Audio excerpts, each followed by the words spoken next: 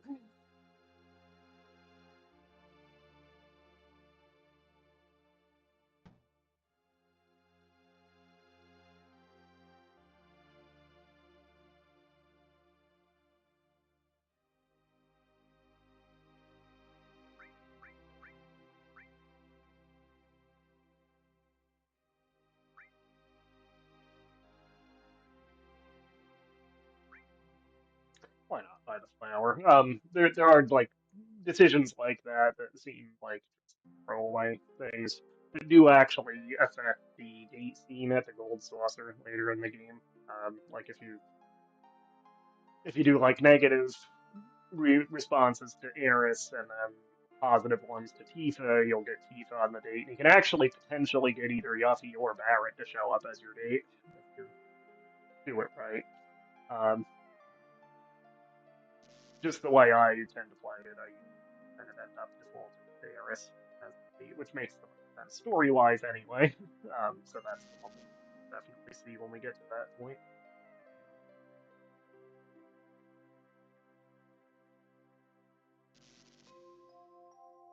Like today, people kind of make fun of the character models on the overworld scenes, which I mean, yeah, they haven't aged all that well. They weren't particularly impressive even at the time. The battle ones are good, but for that time, but like the field models, like these, again, not hugely impressive. The backgrounds are amazing though.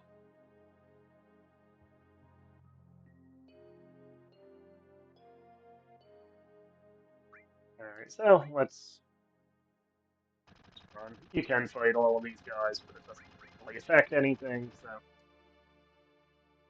might as well just say later.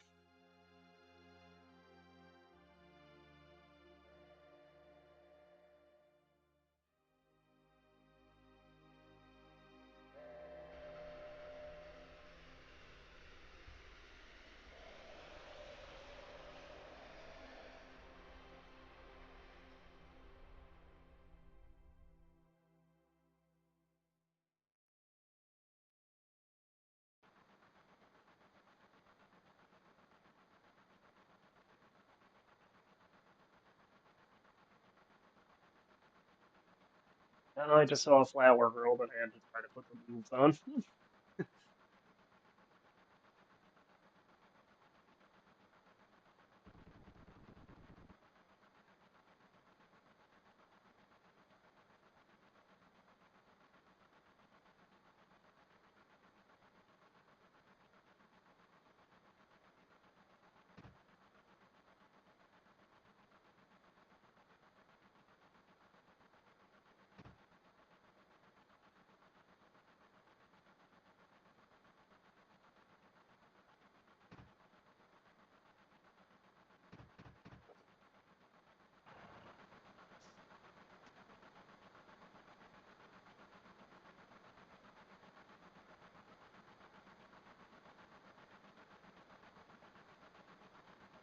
You just know Cloud was like riding on top of the train for a few minutes, just thinking about how cool he was gonna look when he flips in the door.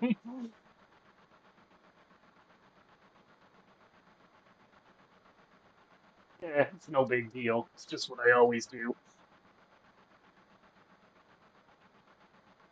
It's also the first Final Fantasy game that had swearing in it, incidentally.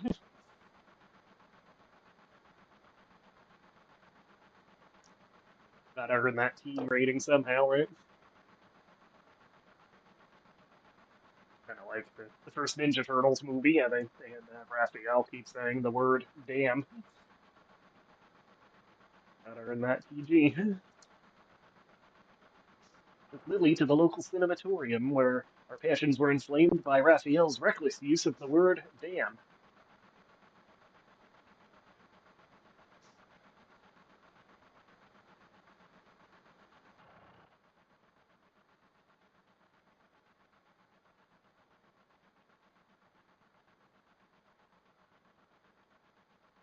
Poor Jessie. She clearly has an unrequited crush on Cloud, and it's not going to turn out well for her. Spoiler. I think I've heard they do play that more in the remake. I don't know. It's not actually, from what I understand, it's actually not a remake, even though it's literally titled remake. Um, it's actually like an alternate universe sequel slash sidequel. But anyway,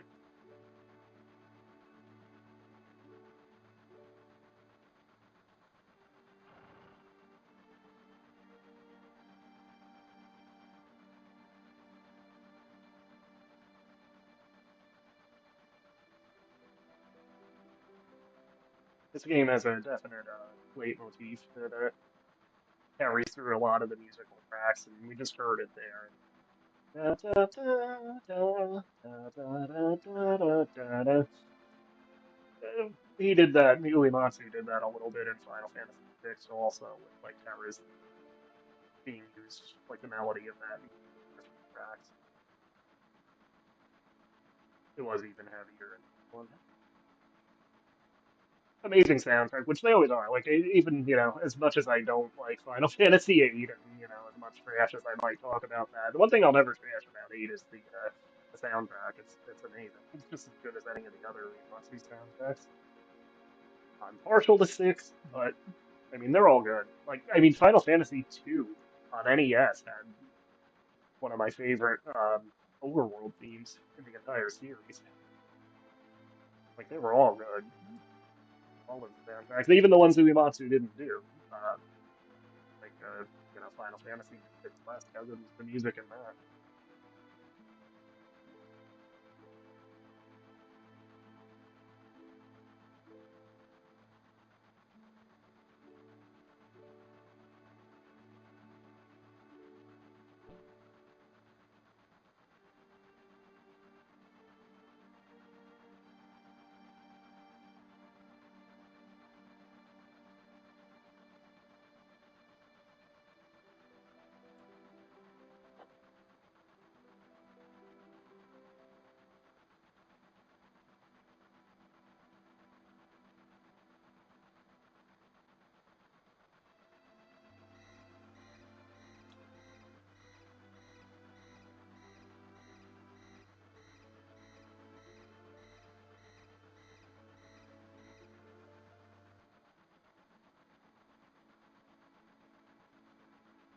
This was the also the first Final Fantasy that went in a more like diesel punk slash almost futuristic direction in terms of setting. Um, like the series had always had some degree of technology. Like airships were introduced in Final Fantasy One. Final Fantasy One had a whole dungeon that was literally a space station. It was Warmac in one. Um, and Final Fantasy VI had a definite steampunk type setting, but yeah, this was the first one that went in like a sort of like modern, somewhat modern style of setting. And frankly, I think like eight kind of took the wrong lesson from that. Eight took the wrong lessons from Cloud's personality type, traits in making Squall. Also,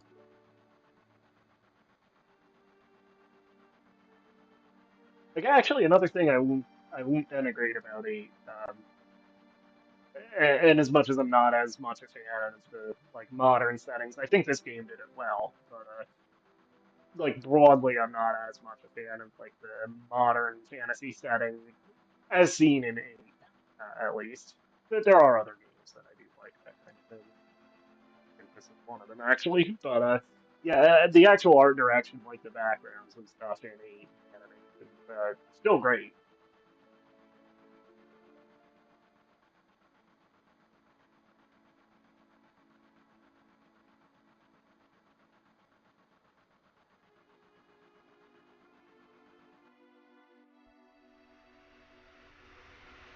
Little fun thing you can do with this game, incidentally.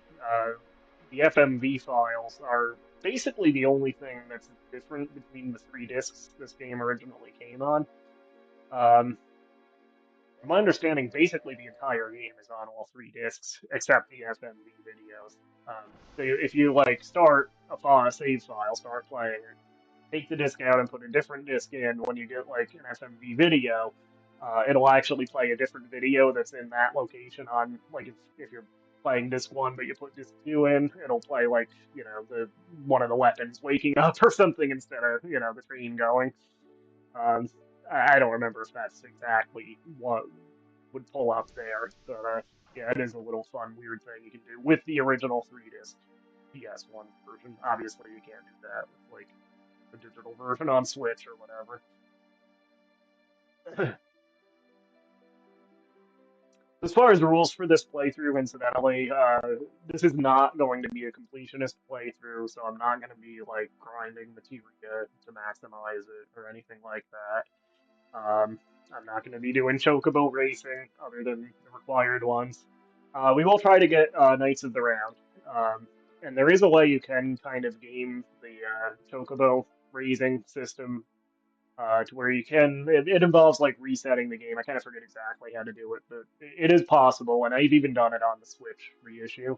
Um, so even digital versions you can do it in.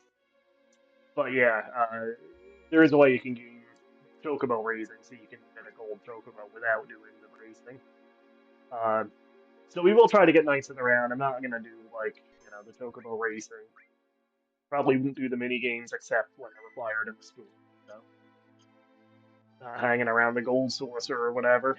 Um, but yeah, we will try to get Knights of the Round. May or may not do Emerald and Ruby weapons. Try to beat them. We'll see.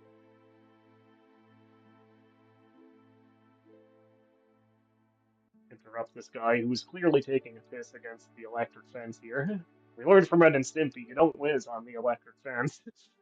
Not a good idea.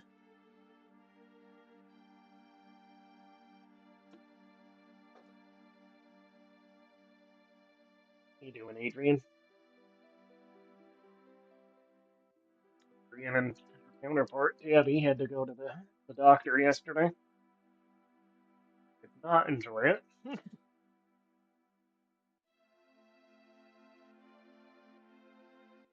Tabby cried all the way there, the whole time she was there, and all the way back in her carrier. I hate doing that to them, but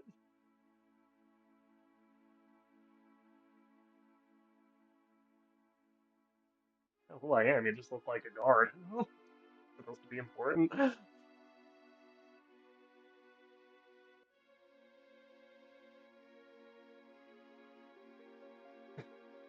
Excuse me, you cannot pass without the proper clearance.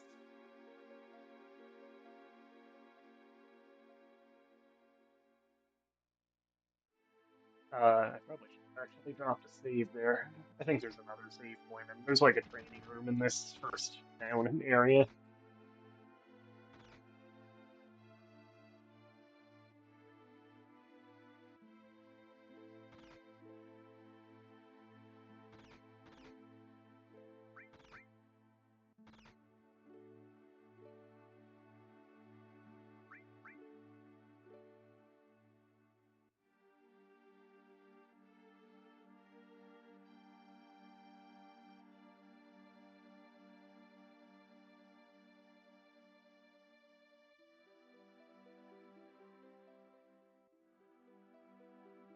Alright, so before we go into 7-7, uh,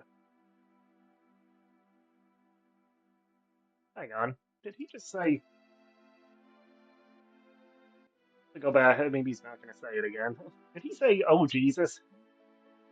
So that implies if he did, if I saw that right, that implies the existence of Christianity in this fantasy world and the existence of fantasy Jesus.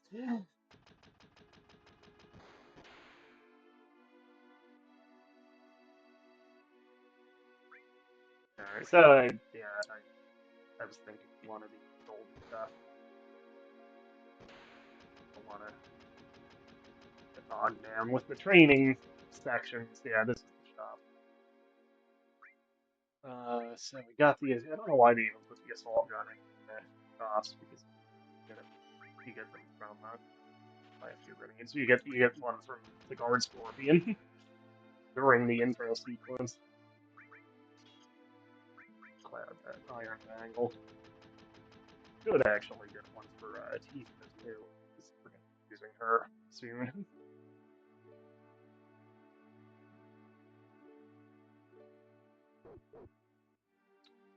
There an item in this room?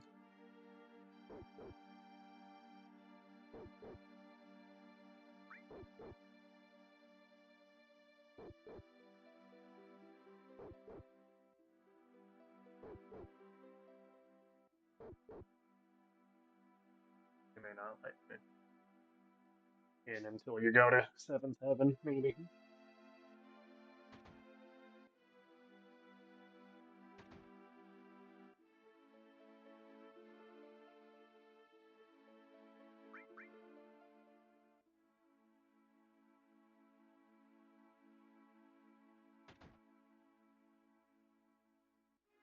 Kind of like that pirate pillow. Oh, and this always kind of confused me. The poster that just says Bolt. Like, is Bolt a band in this fantasy world, or is it just a poster of a Bolt? The world may never know, and most certainly may never care. But yeah, just weird posters like that are always kind of funny. From it before.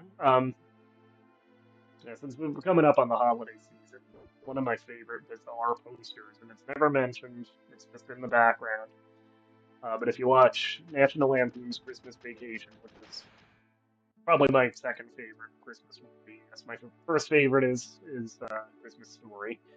But yeah, if you watch Christmas Vacation, there's like the scene of the grandfather and grandmother in the bunk bed um, in Rusty's room, and the grandfather is like staring lasciviously at the poster of the model on the ceiling. But if you look behind him, there's a poster that's just a photo of two tortoises mating. It's like, why did Rusty have that in his bedroom? Where do you even get a poster of two tortoises mating?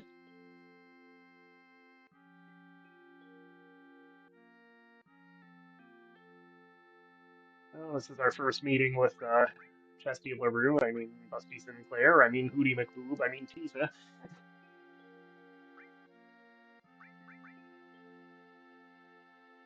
Assume they had the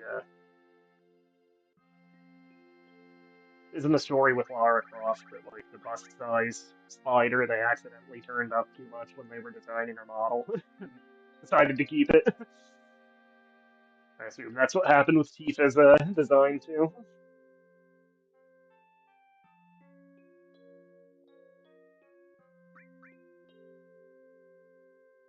Uh, Marlene. Again, we're gonna get a. We'll probably have gotten the date with Eris instead. Anyway.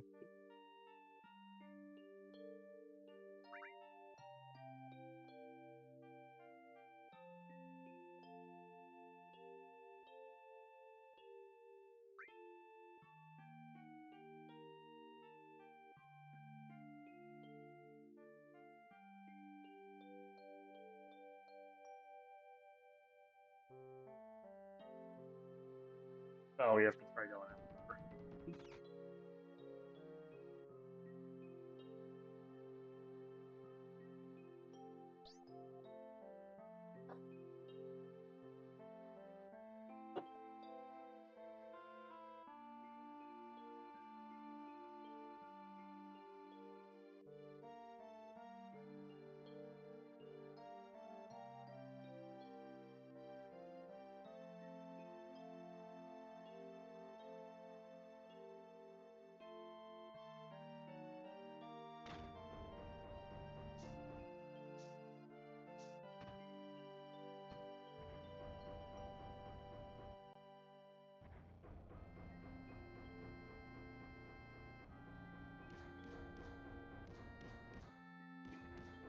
Pizza before that,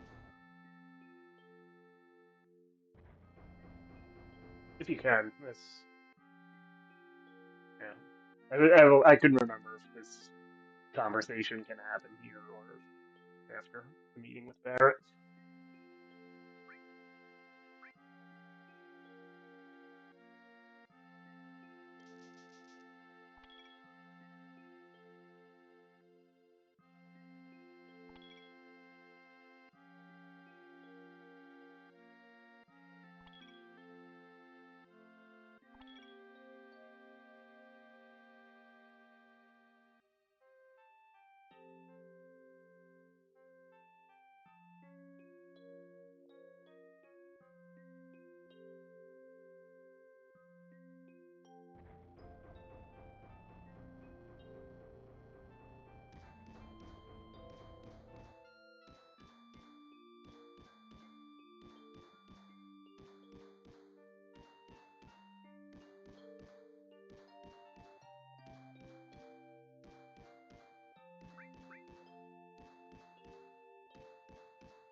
Yes, but I'm wearing my best MC Hammer pants and everything. Turns out that was just the standard soldier uniform.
7 years ago, I can barely remember what I had for breakfast this morning.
'Like young Cloud's rat tail.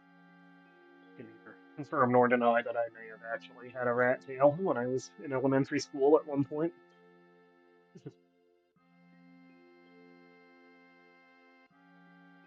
Oh,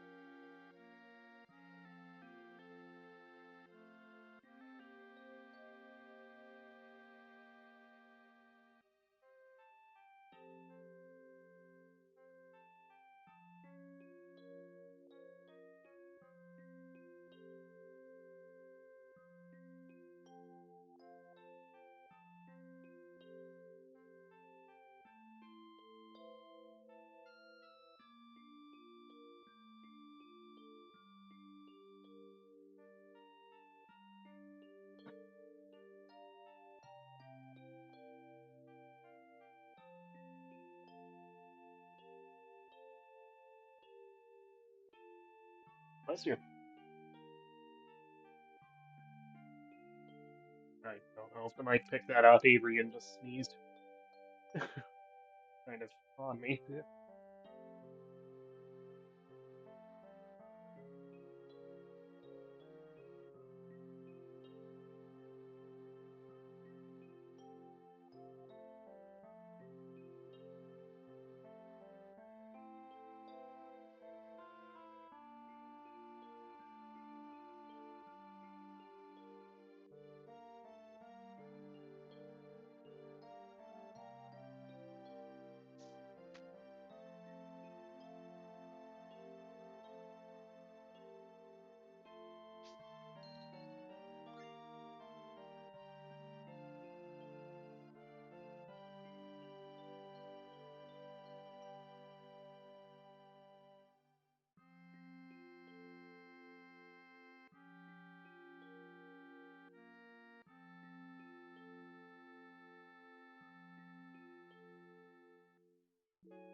next to you.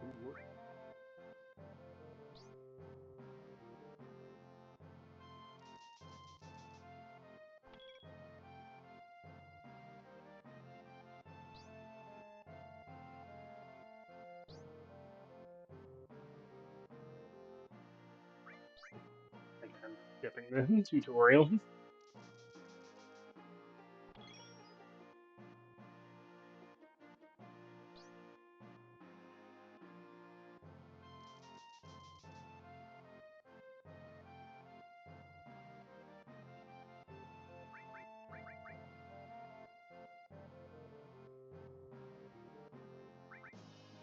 Back to Ethan. We'll put the restore on her for now.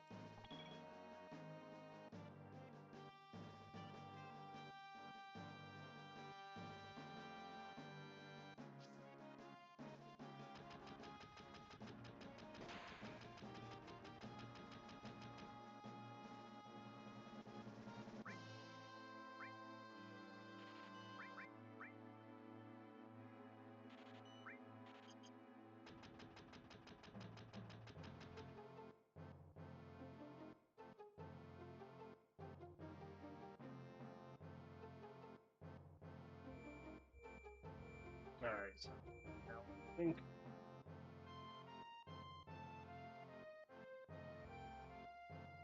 you have to go through the explanation of the save point and then you get a treasure box.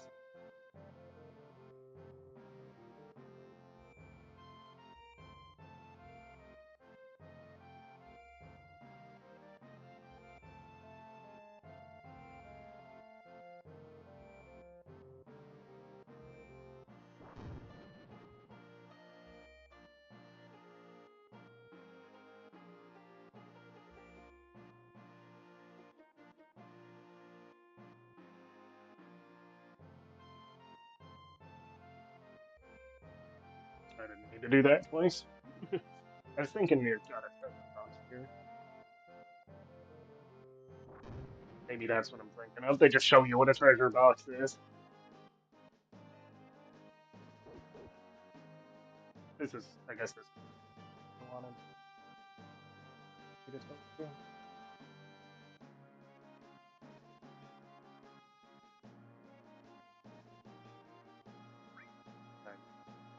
Get this.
Yeah, I guess you don't get any free items here.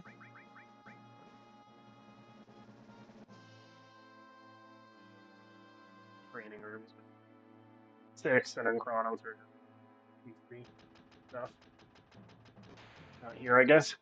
I think there are a couple items in at least one of the houses you found.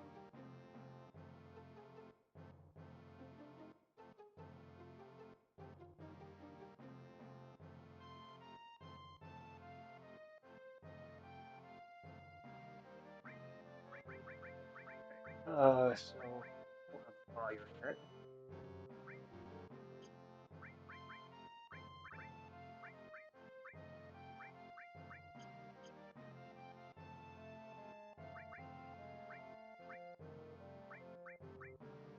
So I'm gonna fire on Tifa. So of course materia has like drawbacks where you lose strength and max HP for attack spells and gain magic power, max MP. Um, so it's kind of a trade-off. So it does make you all kind of strategize about what characters you want to have, make sure to keep strong and not put attack spells on, and who you want to be a dedicated main. Um, Certain characters kind of naturally fit into certain roles. But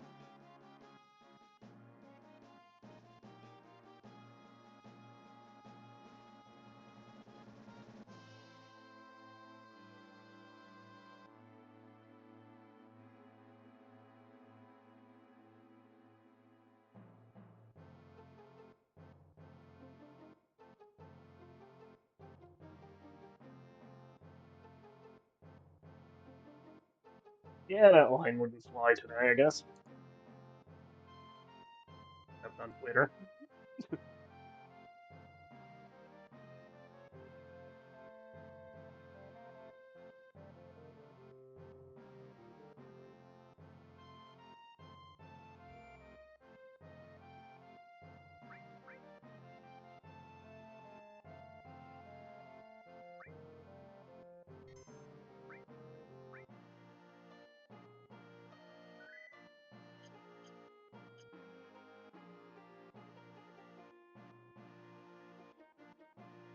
I kind of forgot how long this intro sequence is.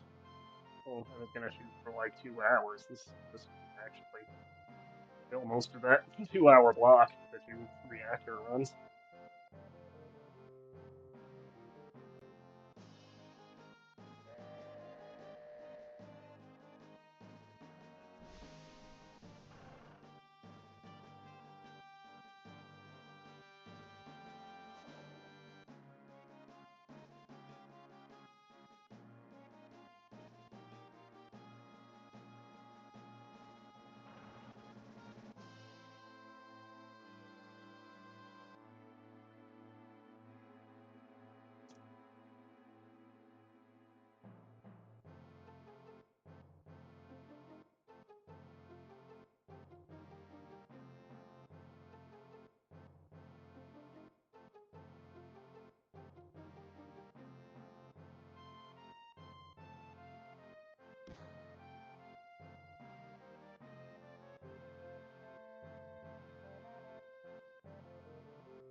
I think I gave you an item when you talked to him the second time too.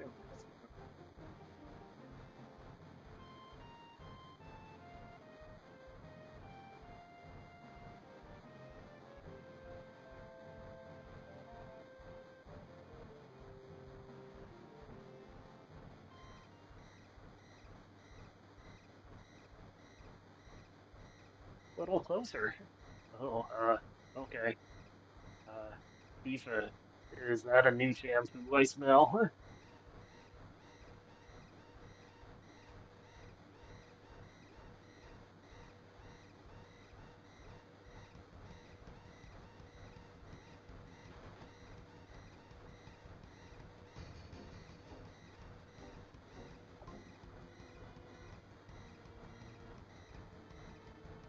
Yeah, they give you like 10 to 20 seconds per car to escape, but it's still not really an issue.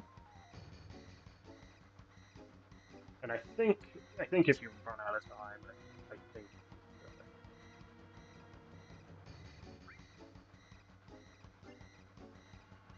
I think you just have to do the battle.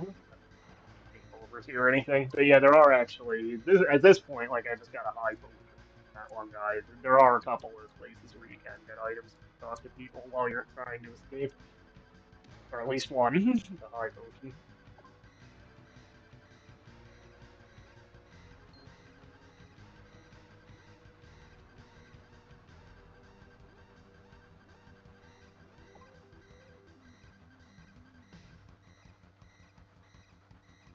Underwear bandits. I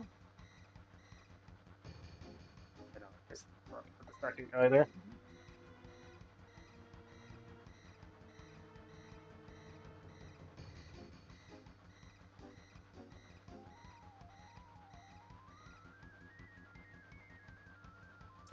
Need to go into the menu.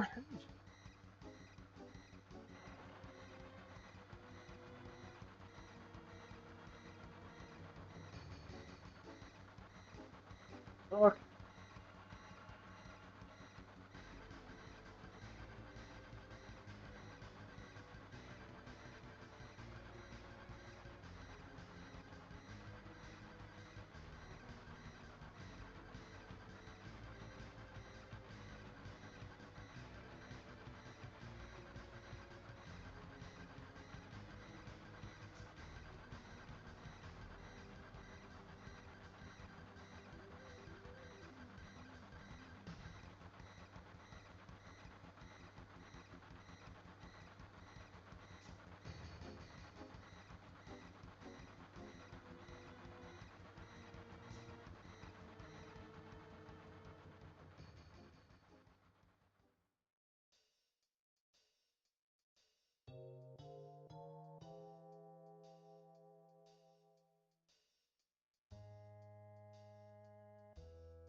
I don't remember if there's anything if you go down instead of up first. There may or may not be. Back attack.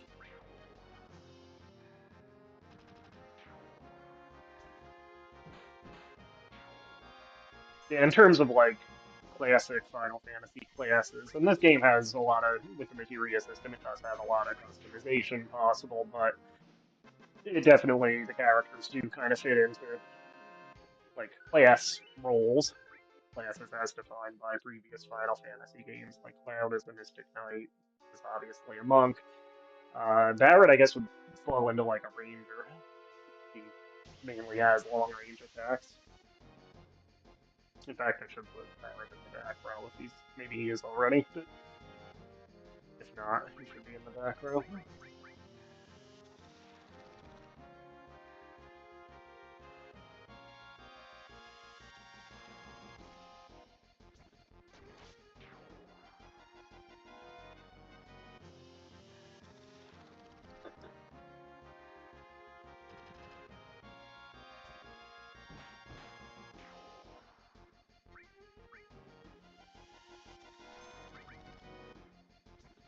Yeah, like doesn't look like Barret's in the back row, so fix that. Let's get out of this battle.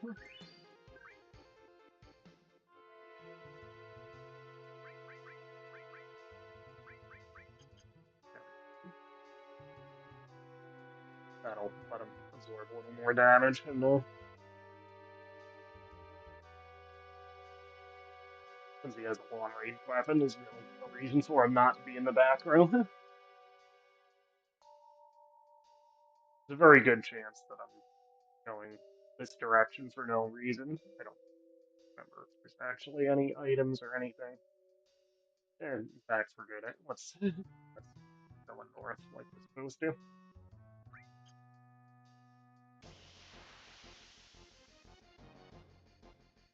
Maybe we'll get a little extra experience at least.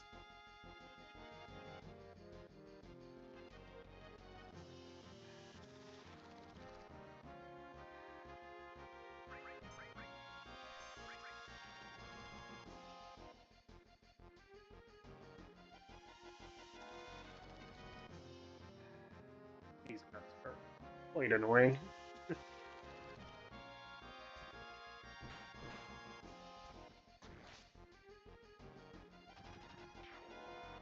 fact, have Cloud and use some magic on them. Get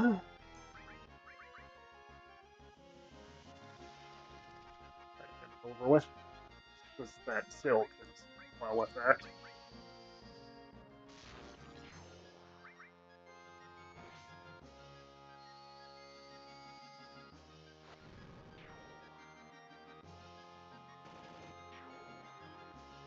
There we go.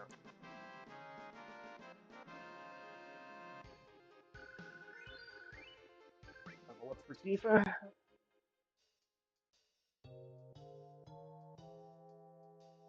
Yeah, this game definitely has a memorable cast. Um, like every character is unique and relatable, and they have their role in the story, which is something that I think 8 got wrong, basically. Yeah, I don't know. If I keep ragging on 8, I'm eventually going to feel like I have to actually play it on this, and I really don't want to play through 8 again. I'm almost certainly not going to do that, but I don't know.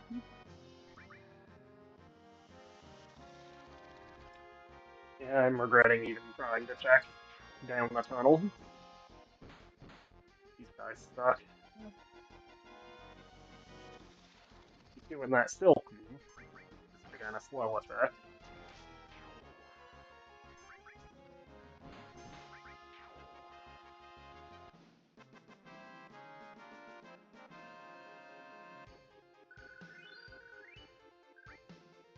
I do have like how most of the weapons change appearance, which I mean in previous games, like 4, 5, and 6, different weapons look different when you swung them, but in this they actually become part of the character's model. Like you can see Barrett's gun the whole time he's on screen in the battles, Cloud sword and whatever.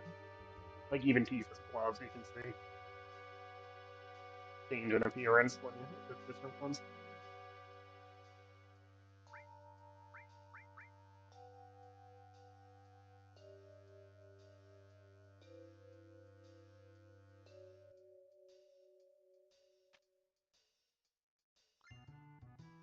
Nice.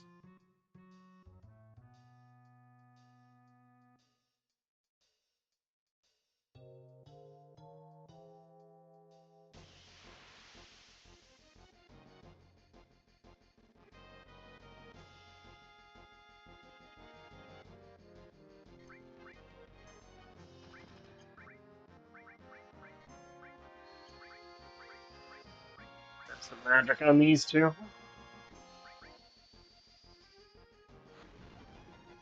If I'd been smart, instead of getting a fire for Tifa, I wanted to have one of each elemental materia equipped to start raising their levels. But in retrospect, if I'd been smart, I would have actually gotten a second lightning for Tifa because a lot of the enemies in this section are weak to lightning. So that's what I, in retrospect, probably should have done, but I didn't think about it. Alright, so here I believe one of these, like, if I remember right, one of these dead ends had an item. The ledge down there.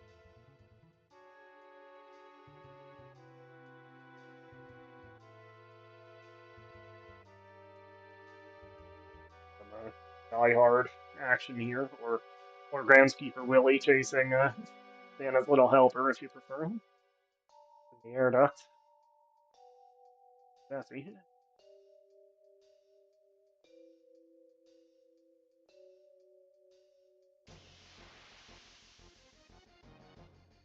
Jesse, if you want to jump in and help out with this battle, that would go a ways to making up for it. Kill the guys again.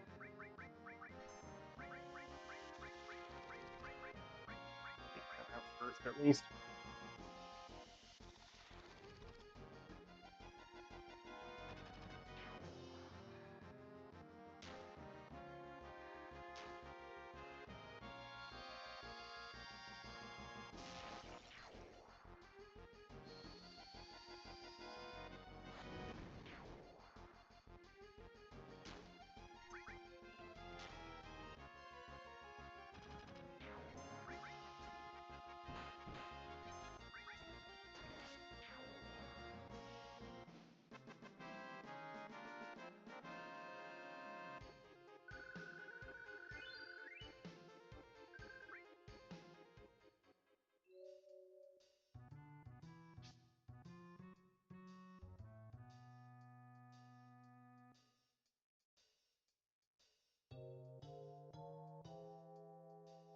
Right, so this is where we want to go, but we did miss talking to Wedge.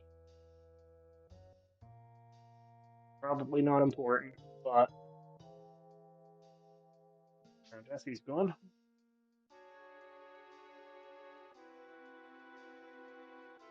Jesse's gone. Da, da, da, da. Sorry. Oh, well, I'm glad I made the trips for that. Is this a stairway though? Oh, no. I think it is supposed to be a stairway, but it's like blocked off. It's just part of the scenery.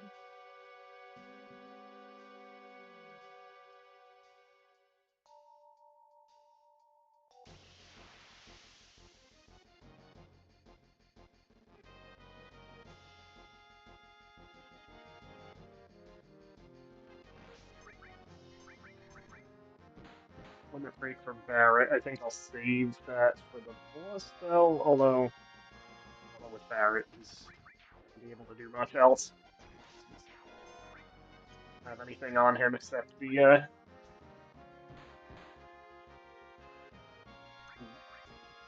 like his only command is the attack command. So I will at least save it for the next battle.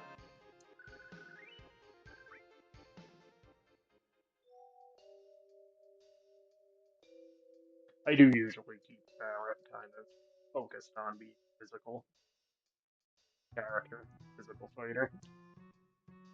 That's kind of what he's built for. Like, if you wanted to, you could use him or Sid or the other physical characters as mages, vice versa, but. Uh, here.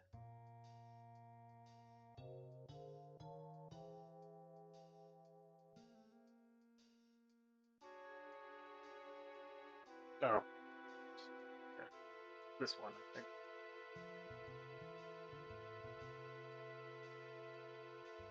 Yeah, okay.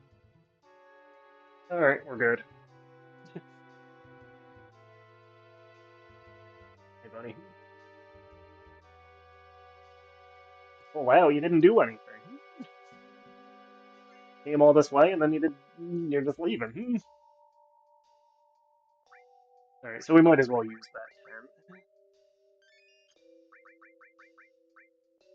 10. Okay. Not too bad a beating, but we've lost enough, both HP and MP, to make up for using the tent now. Wish there was a free tent by every save point. That would make things easier.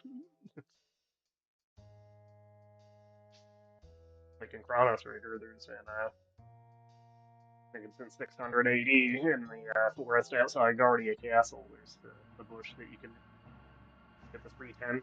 Like the Gawala runs out and you get a free tent every time you go into that forest. Uh, well, here, is it through the door or do we go up first? Just by the door since we're right there. These guys are new. And I think they're weak to lightning also. Let's try fire on them. They use poison. Let's find out. And direct. And it on in the middle.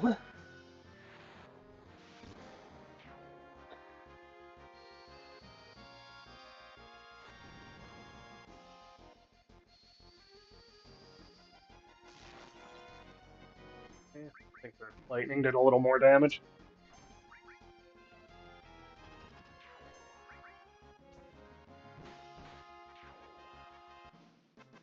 And it's kind of funny how Cloud's like iconic weapon is the Buster Sword, and it's his starting weapon. Like it gets outclassed pretty quickly. Like most of the game, he's not going to be using that, except he always uses it in cutscenes. Which again, I guess is the justification for keeping it in your inventory the entire game.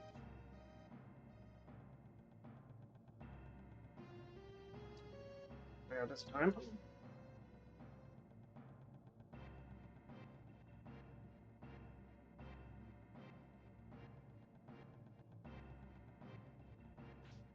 I've never really had an issue with like grinding character levels in this game. Like obviously sometimes you want to grind materia I'm gonna try to avoid doing that on this playthrough. Frankly, I'll make a better video. Um, but yeah, as far as like actual character levels, I've never really found a whole lot of need to do that in this game. It's pretty evenly balanced, I think. As was 6, and as was Chrono Trigger. Mario RPG for that matter, they were all like balanced enough that as long as you were like not running away from every battle, you typically are level up enough that you can be fine without grinding. Poison move, is it? Or that's darkness move. That's great. Don't have any eye drops. I don't think, do I? No. Alright. Cloud. On cloud. Or with cloud.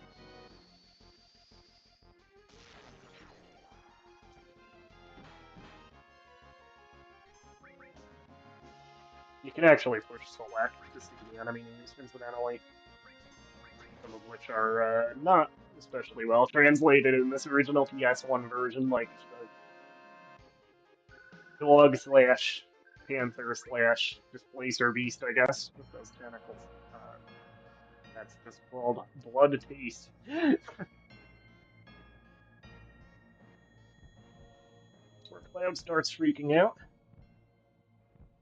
Incidentally, I just fairly recently finished the Ivalice Chronicles, the reissue of Final Fantasy Tactics, which I was very happy with. It's easily the best version of that game, in my opinion, to date. Um, but I got Cloud, and they actually made Cloud useful in that game because in the original PS1 version of Tactics, Cloud started at level 1 in like chapter 4 when you get him, so he's like way under leveled. You also have to find his sword to even use his special ability, his limit break skill set.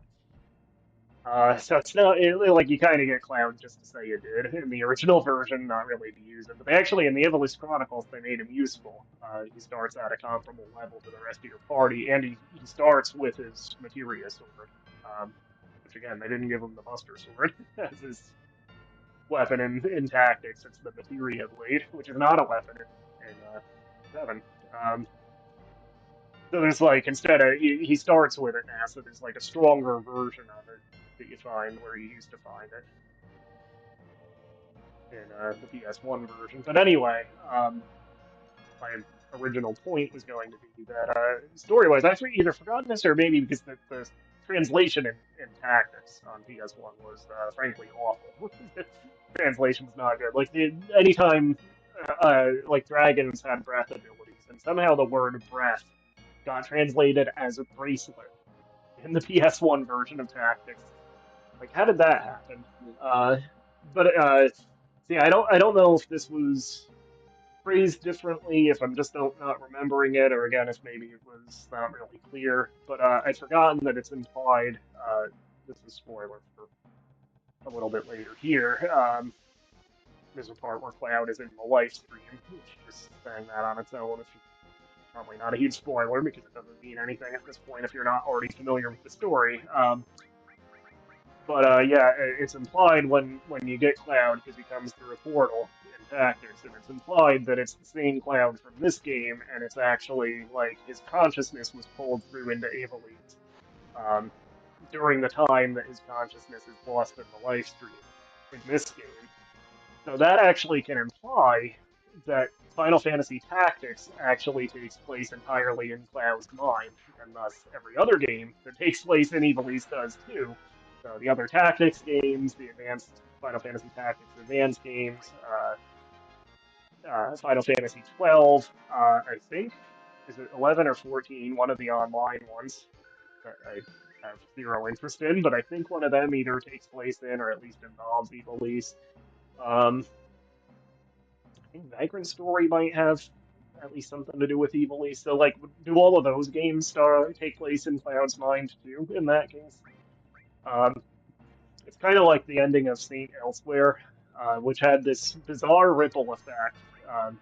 No spoiler for the '80s TV show Saint Elsewhere, but at the end of the final episode, we find out that the entire show had taken place in the mind of an autistic kid as he's looking at a model of the hospital in a snow globe. Now, the problem with that is that St. Elsewhere had many crossover episodes with all different shows. I think Tears, like a whole bunch of other shows. And then, like, all of those shows had crossovers and references and stuff to other shows.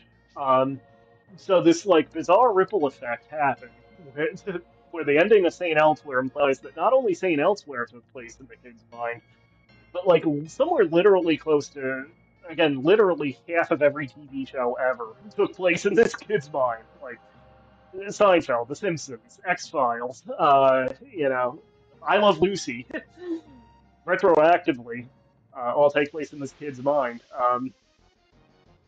The Newhart Show, which that show ended with being revealed that that whole series was a dream. So this kid was like had in his head the story of this guy who was asleep and dreaming that he was running an inn. And actually, arguably, real life takes place in the kid's mind too, because again, X Files is part of that universe through the whole series of crossovers. X Files had a crossover episode with Cops, and Cops takes place in real life, so it gets to real life that way. It even gets to my personal real life because there's an episode, the show Early Edition, the one where I think it was a CBS series. The guy gets tomorrow's newspaper today, and like he uses that knowledge to try to stop crimes and stuff like that. It was actually a good show from what I remember. I remember watching that.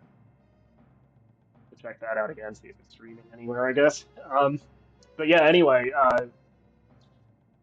Early Edition had actually had an episode where Tommy Dreamer and New Jack of ECW Wrestling um, appeared basically as themselves on that show, and I think they even show ECW on TV on Early Edition. Now, I've met a good number of Extreme Championship Wrestling alumni over my years of going to wrestling shows, including meeting Tommy Dreamer himself on a number of occasions. So that means not only everybody's real life through the cops connection, but like my personal real life also, I guess, takes place in the kid's mind because of that connection of having that dreamer and stuff. So yeah, crazy. There's like a mini version of that, I guess, with Final Fantasy Tactics implying that it all takes place possibly within Cloud's mind.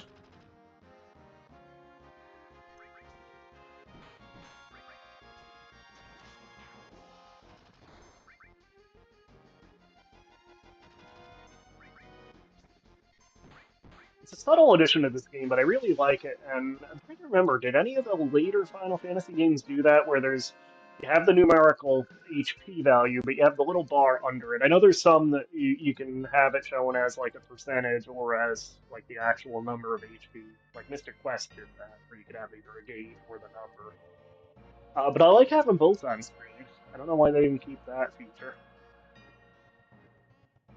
So this is not even. I was gonna say a timing puzzle. It's really not even a puzzle per se. I guess this will qualify as a quick time event. I've never been good at it. Fortunately, there's no. I thought that one would count for sure. There we go. Yeah. Fortunately, there's no like penalty for getting it wrong.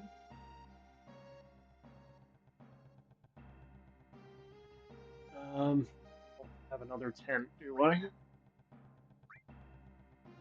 Think, if I remember right, I think there is a boss here.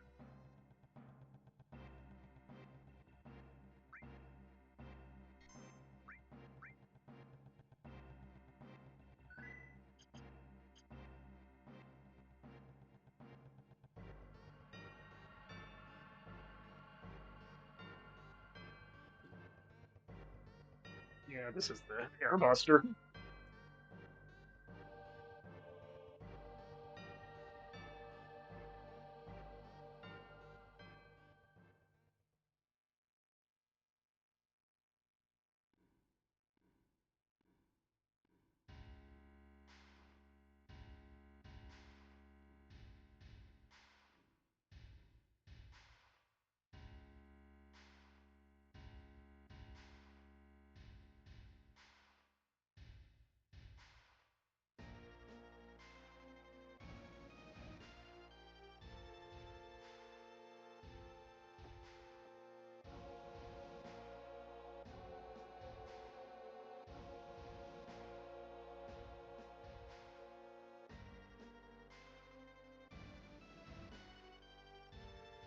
guy really likes this Sephiroth character.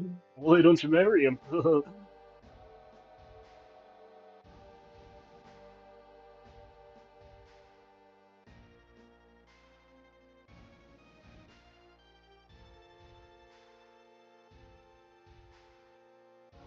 know, Barrett, you could avoid a whole lot of trouble here if you just shot the guy right now. I mean, your hand is literally a gun. It's not like you can stop you. There's all those soldiers surrounding you, but you can at least take him out first.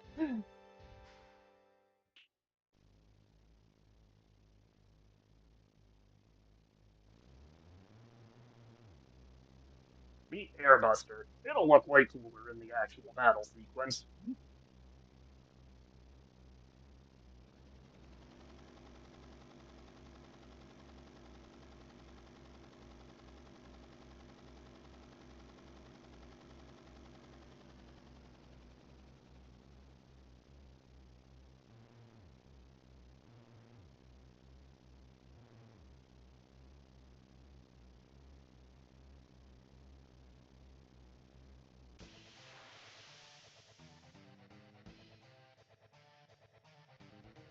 Yeah, the boss theme. It's actually the first time we hear it. I actually had forgotten you don't hear the boss theme during the Guard Scorpion fight. I think it might actually do more damage with one of these grenades than our attack, so what that does. This thing's weak to lightning, obviously. Machine.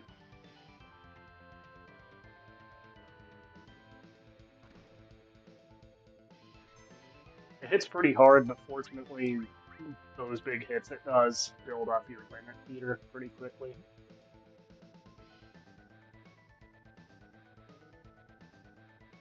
Might hurt.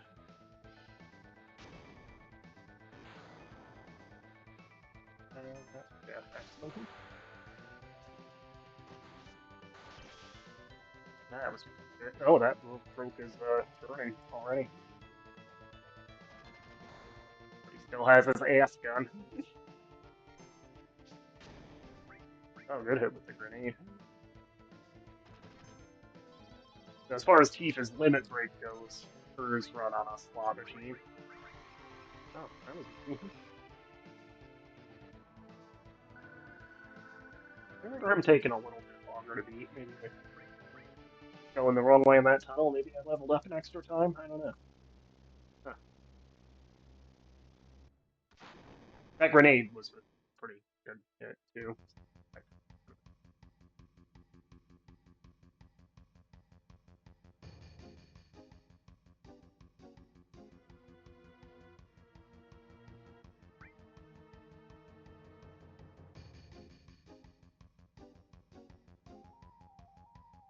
I mean, okay, Cloud, but I mean, objectively, you're probably gonna die. There's a few of these cutscenes where there's like these kind of almost TV models they use instead of the full FMV models. I did always kind of wonder why they made that decision.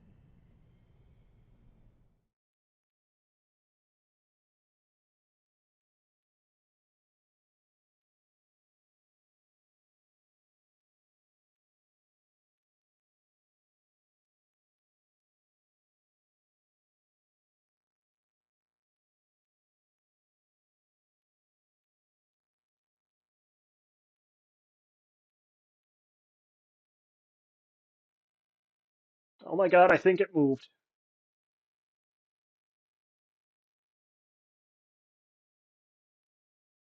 Must have been the mango. You get that reference, you're cool.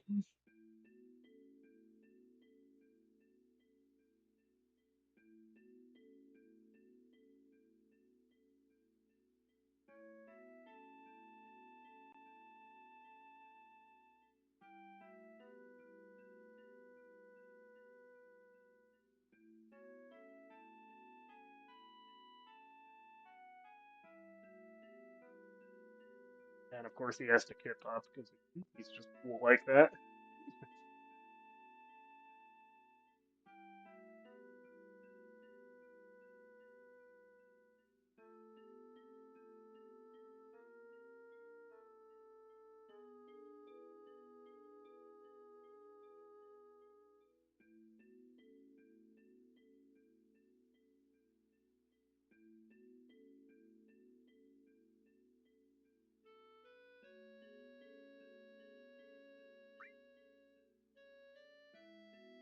You're the slum drunk.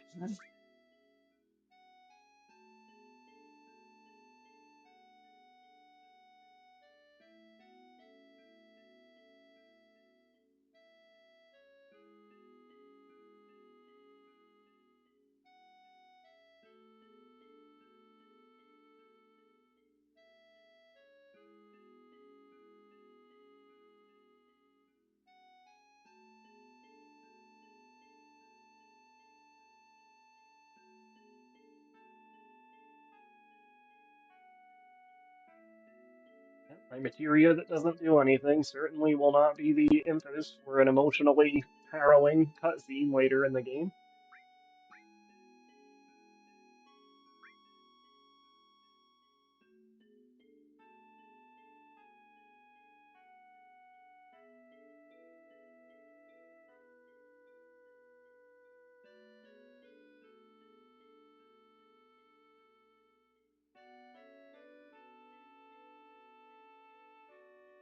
My name is Eris. And yes, it's Eris, fight me. I know every other version of the game and all the related media. There's always Eris. I like Eris better. For one thing, it's an anagram of raise, which is you know, fitting, I think, due to events that will happen later in the game. Um, yeah, I think it sounds better, and she'll always be Eris to me.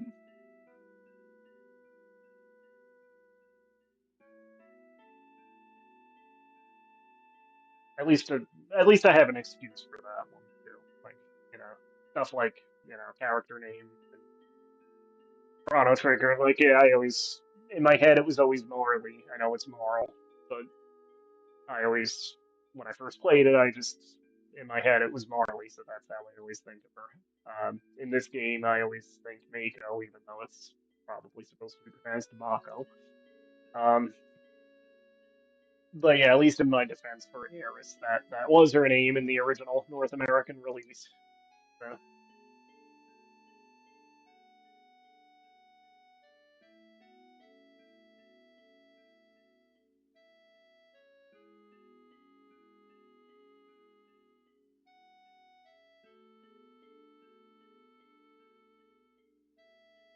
in any other setting, that kind of deal would be a surefire trip to the HR department.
Right, so there's like a little mini game here where you have to drop the barrels in the right order so Varys doesn't have to fight solo.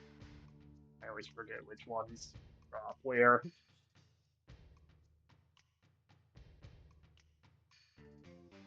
I should check what this is for any of that.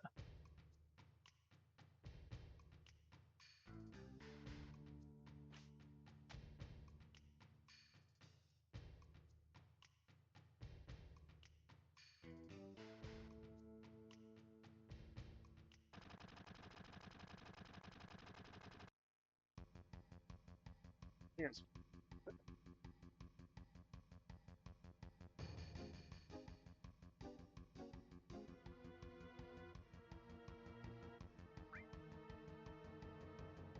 Oh,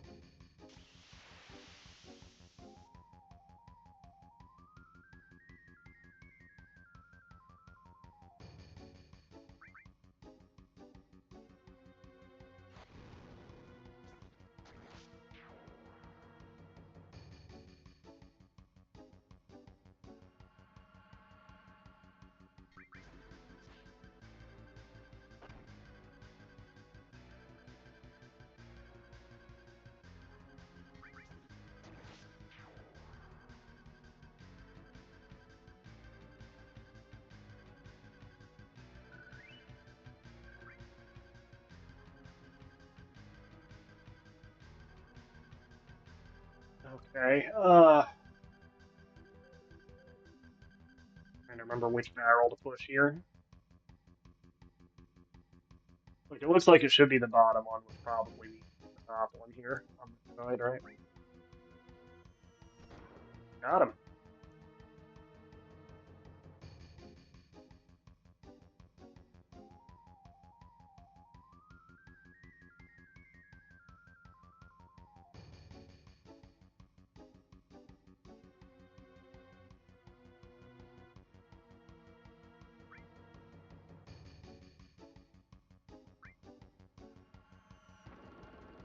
Nope.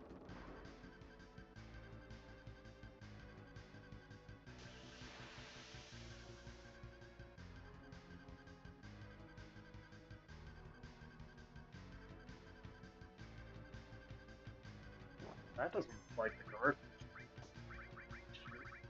I should have equipped or have those grenades. That'll work.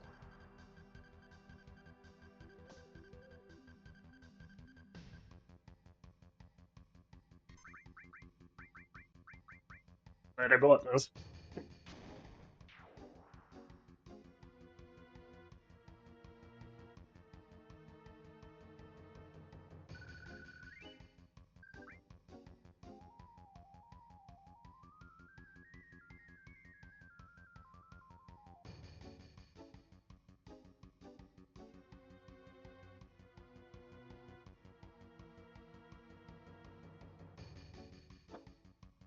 Yeah, so that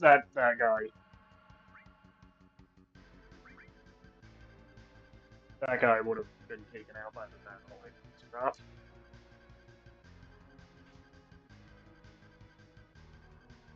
So it's like the left and right ones. Dropped. I'll try to remember that for next time I play. Oh, I almost forgot. Alright, let's get her equipped now. So the good thing is it did take this stuff off Tifa automatically. It will actually give the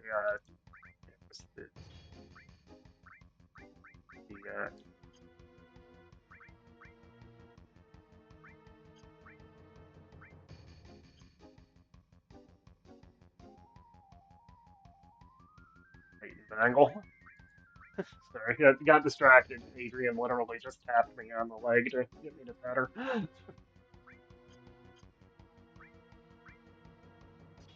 That's what I was looking for. And she just literally reached out and wanted a pet. I didn't teach you that. You figured that out on your own.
the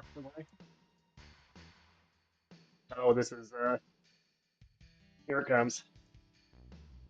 One of the great lines, which they changed. They actually corrected in the reissue version that's on Switch, maybe the iOS version and stuff like that too. But yeah, this guy are sick.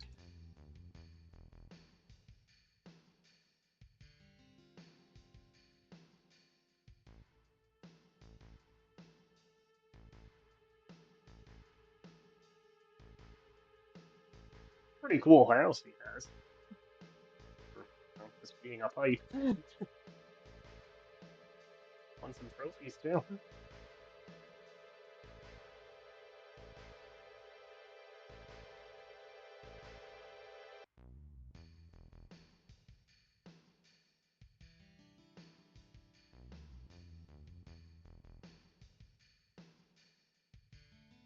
I think this van is the weapon and materia show.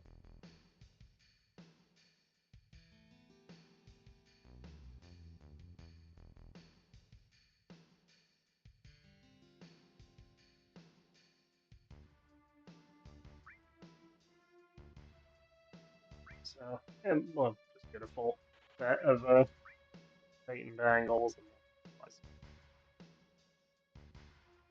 and always replace the grenades we used.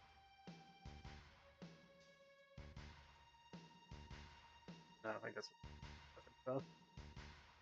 There is an item for these doors in the middle.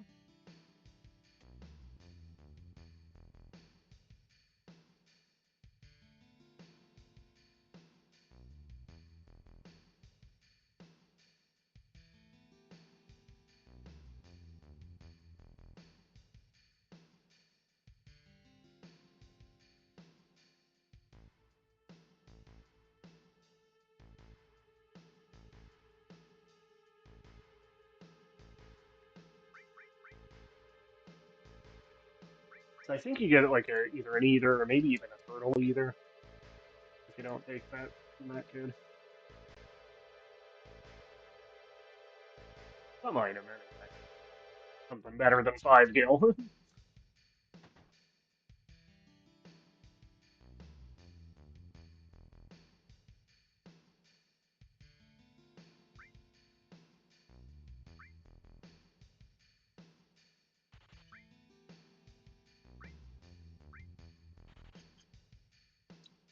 That counts for cash.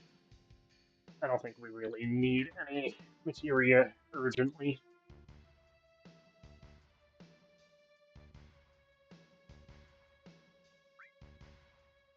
And we have one each of those. That should be okay for now, at least. We will eventually want an extra restore or two. Maybe even an extra one of the various elementals.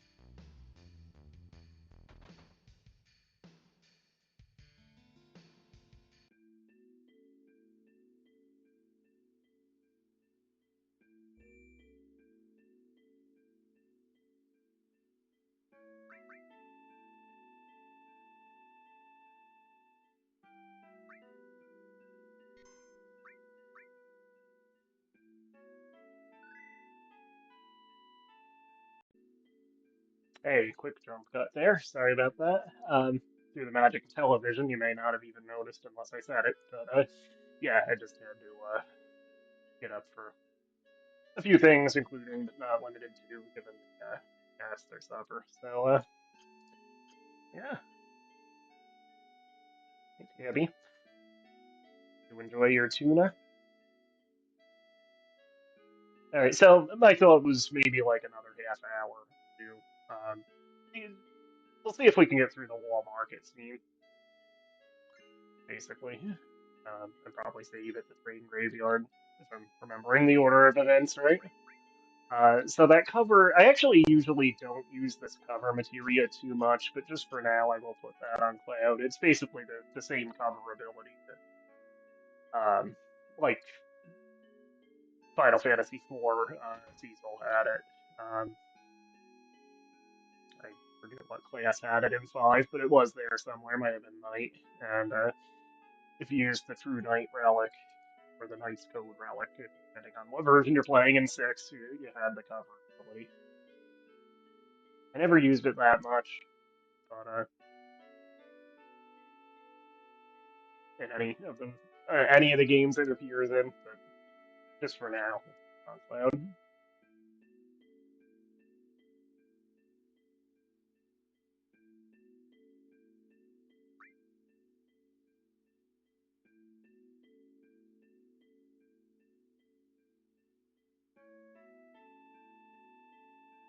Oh, she's not my girlfriend. I've been friend zoned for years.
So if you try to run here, Eris actually comes out of her room and it basically sets you back. I don't remember. I don't think you can like permanently fail out of it. But yeah, just to make it annoying. Another save here.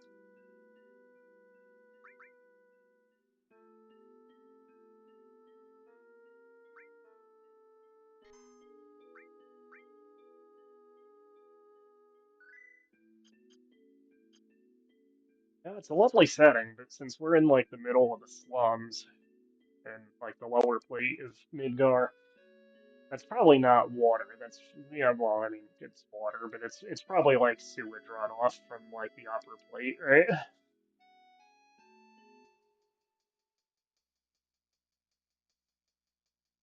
Why do you think the flowers grow so nice? Hey yo, yeah, go through there.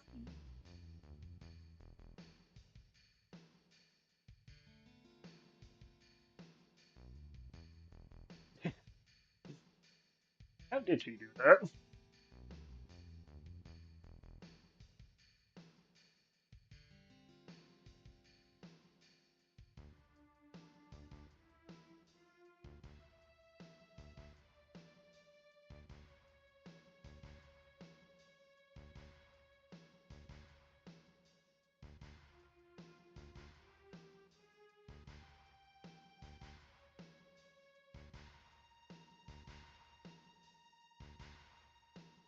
There was something I was reading, or maybe saw in a video about this screen where originally I think this board here was like you had to move that into place using the crane.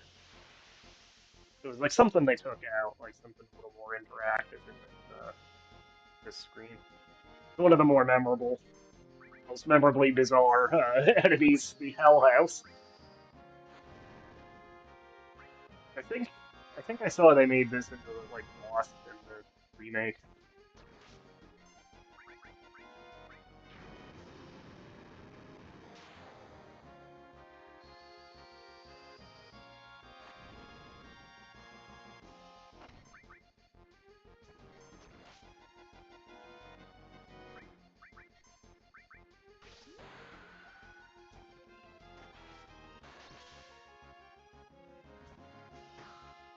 I don't know why I had Darius just do a regular attack.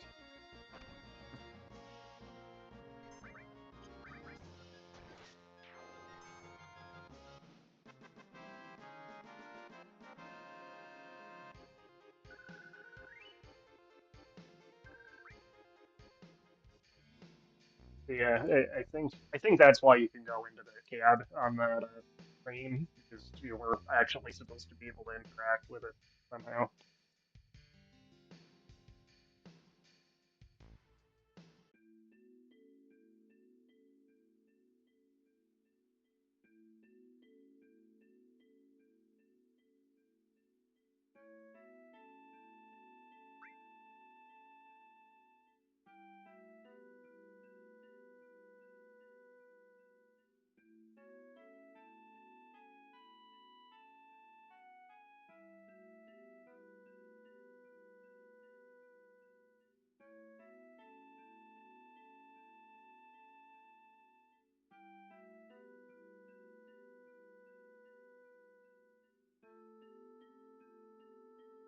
Find me on the head of this giant Stimpy.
Wall market. And of inequity, if there ever was one.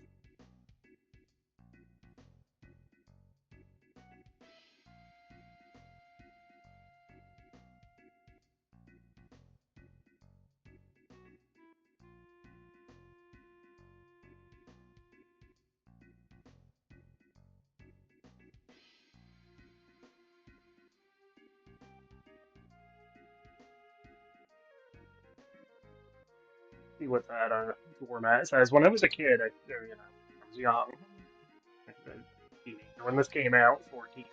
Again, literally, this came out on my 14th birthday, but I didn't realize that that format there was just Japanese characters. I thought it said yo, like upside down, like it would say yo when you were walking out. But yeah, let me see what it really says. Let me get the camera on Google Translate app up. Mouth entrance is what the translate is coming up with.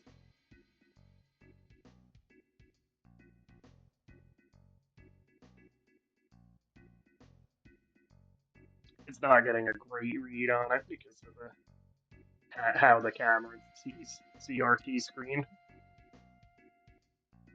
Yeah, I said mouth entrance briefly. Okay. I actually have a few Final Fantasy VI trading cards. They were from the trying to remember where to go to actually trigger the. I think you have to go to Don Corneo's mansion first to try to get in, and that triggers the cross-dressing sequence here. So we'll save all the shops and stuff when we're actually going around town anyway.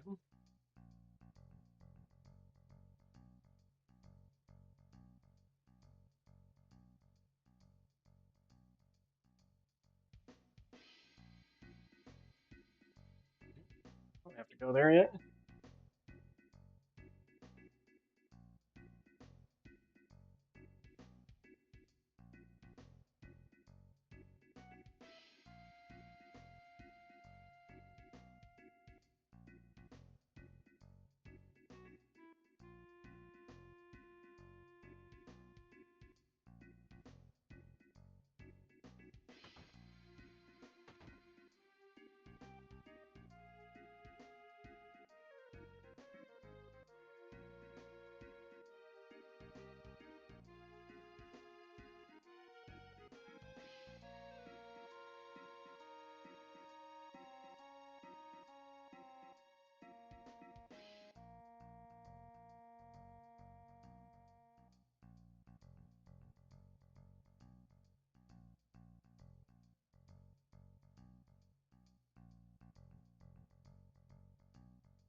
Don't bring it down to your level.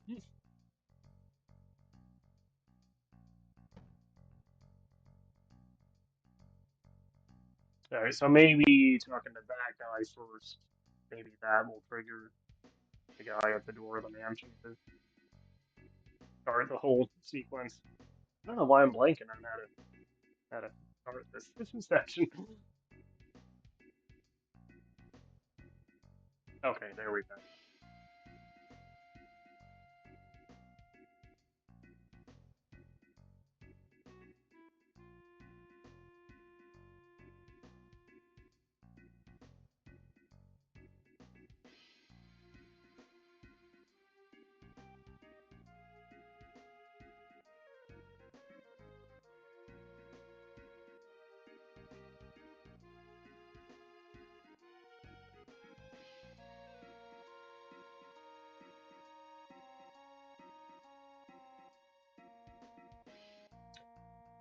Clearly the only solution.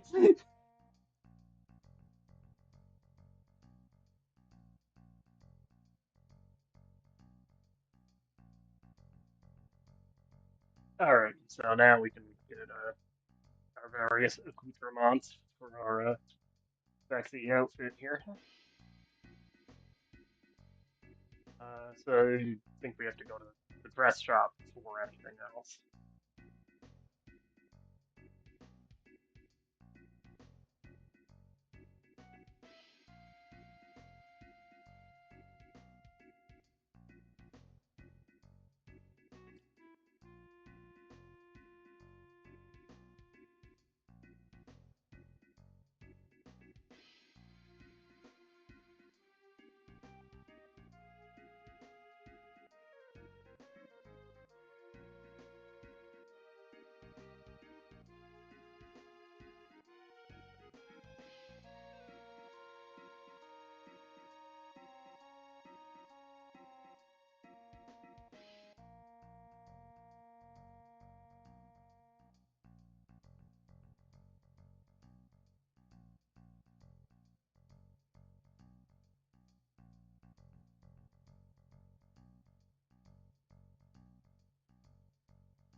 Sometimes I just like feeling pretty, you know?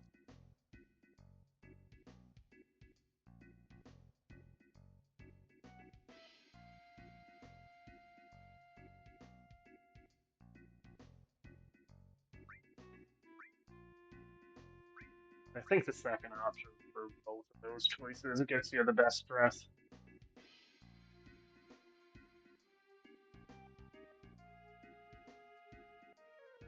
Get the wig here at the gym.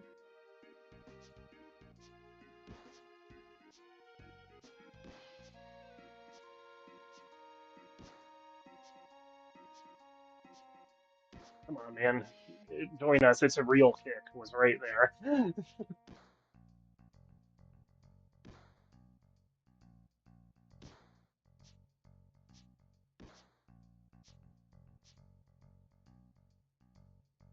Maybe we go back to the dress shop first again. Then you can get like the wig and the perfume and all of that.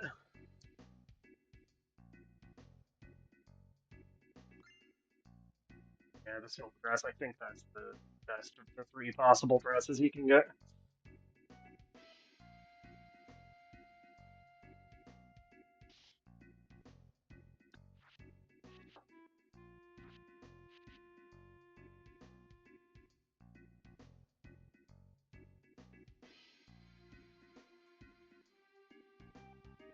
Sorry, I only know how to take them off. Heyo.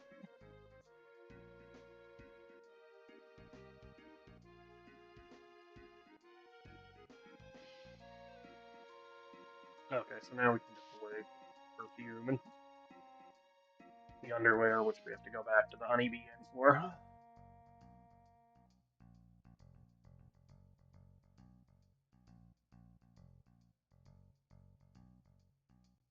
The gym first, because it has a little mini game. Well,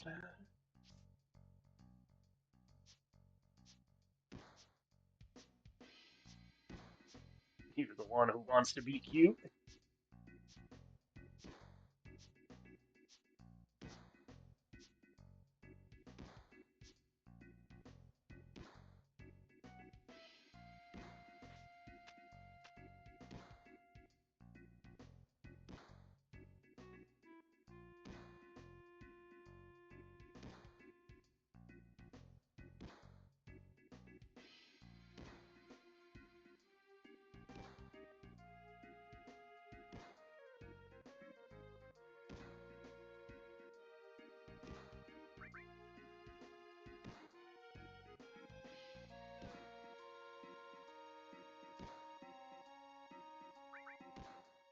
Live on the edge here.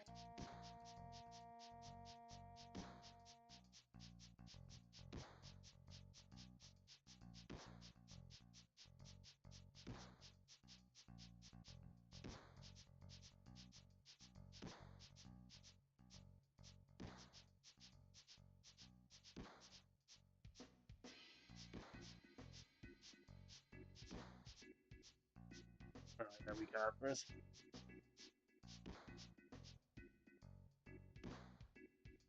I actually thought I was further ahead, but I'll take it.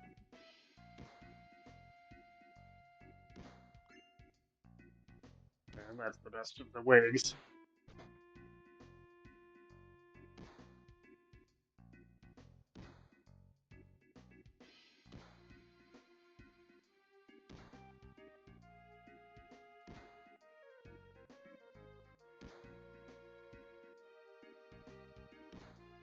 And the gym is this anyway? We work hard, we play hard.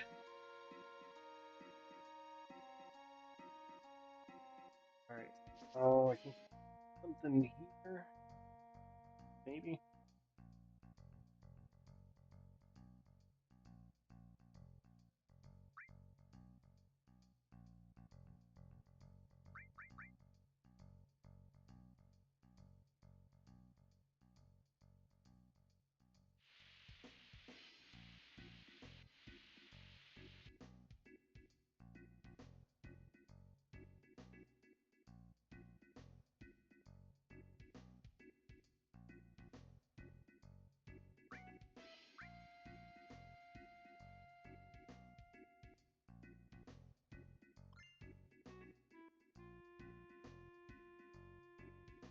So that we use down here.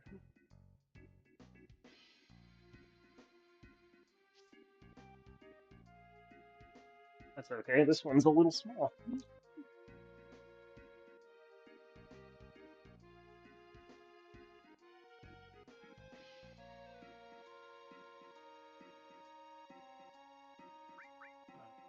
I think we want to adjust it.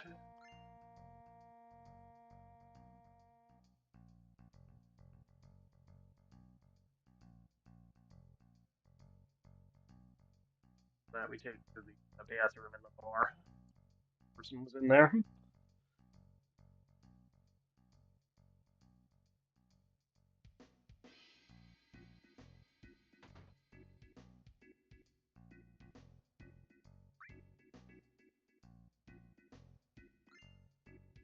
Sexy cologne. And that's the best cologne.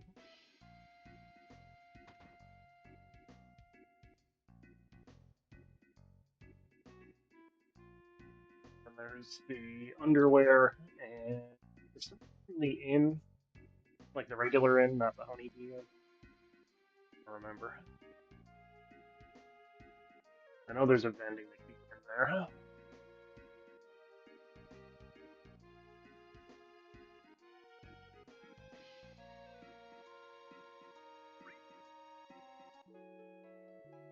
That may not be till later, and it might be for something else.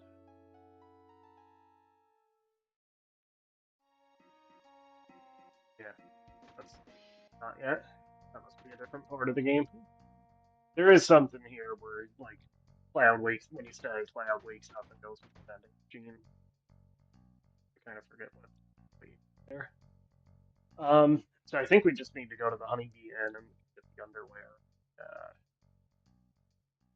you can get makeup for Cloud, which I don't think is required. So, Donnie, membership card.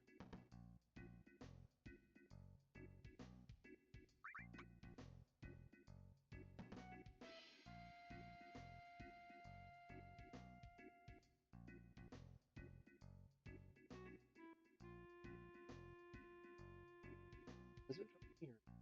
Guys?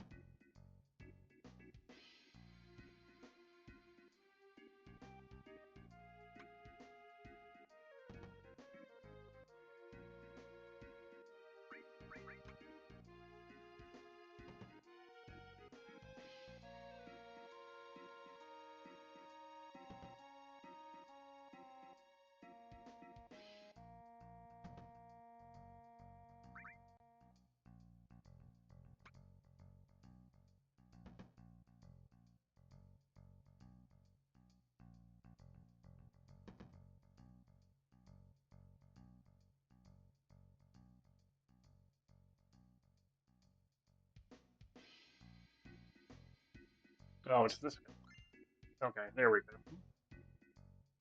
There was a Donnie there for some reason.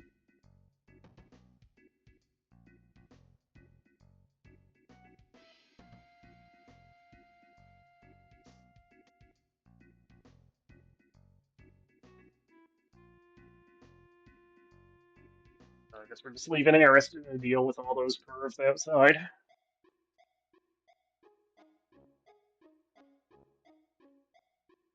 We have two choices of rooms we can go into. The group room.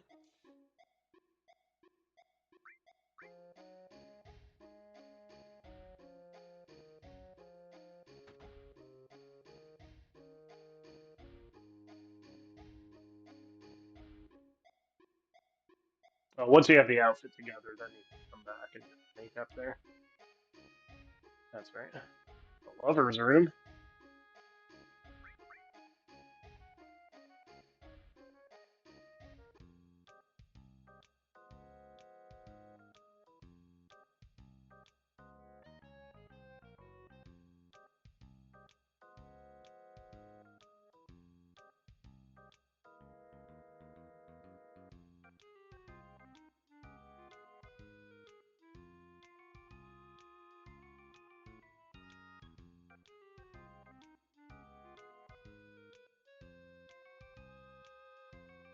Her grandson rented them a room in a bordello.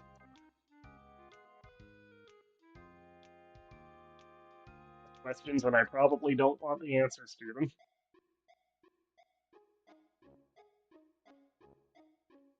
Beans room.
Oh, okay.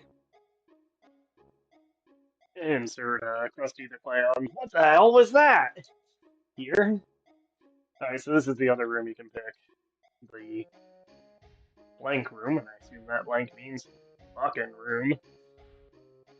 Well, I'm nothing if not an explorer on the outer regions of experience, so we pick the group room.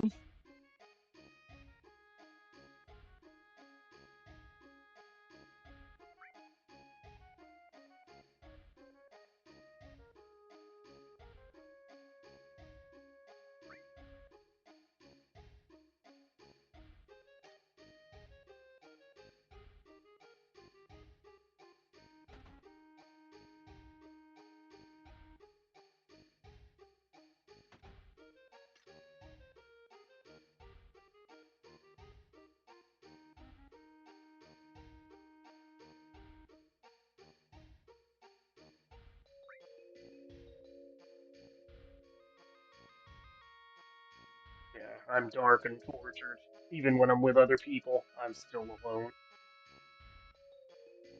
I'm 14 and this is deep. Everyone? Well, you did pick the group room, dude. I guess I picked it for him.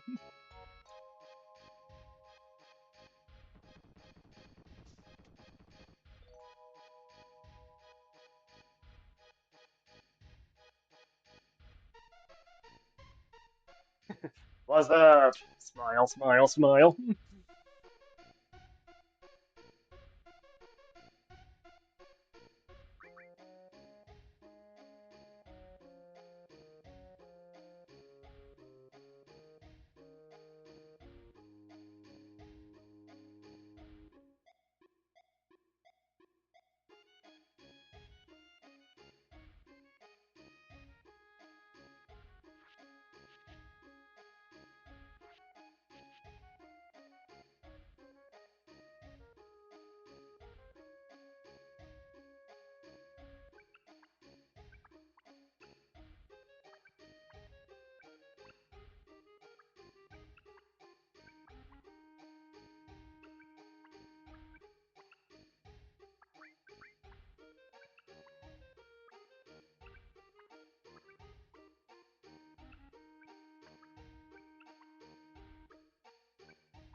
Sorry, fellas. It's not really my kind of scene.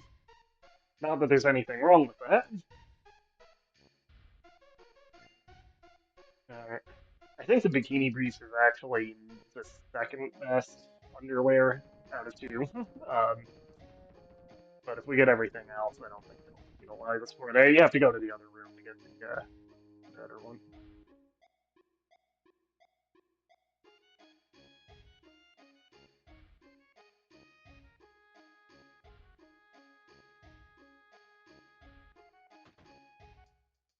Eris and Tifa don't need to know about our time in the group room.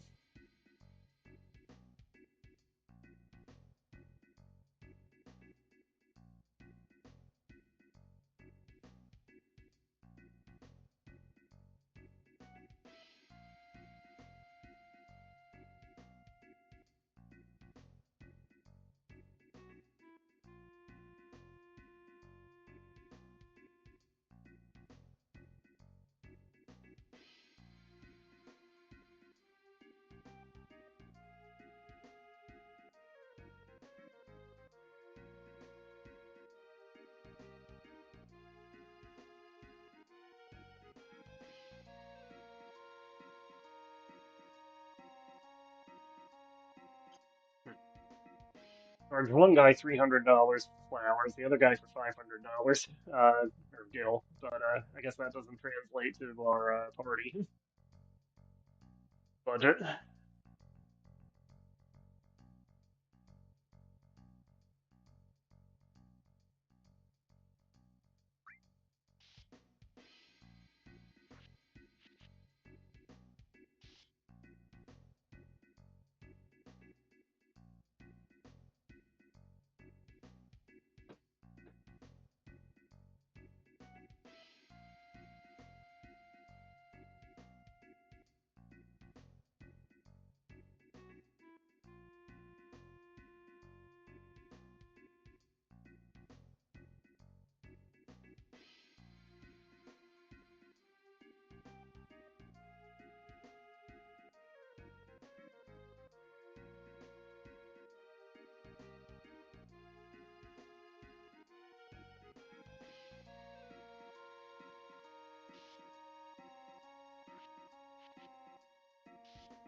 Alright, so I think if we go back to the Honeybee Inn, you can actually get makeup, which, as far as is known, Cloud ends up wearing the rest of the game. Maybe you had to do it before you left the first time, because, yeah, when you're in the dress, they're not going to let you through. Yeah, it must be after you go to either the room or the blank room. Then you can get it. Hmm. Oh well. Well, we'll see if he picks Cloud. I didn't check out the weapon shop yet. I don't know if you do.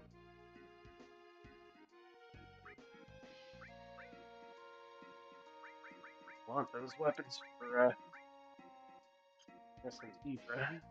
So,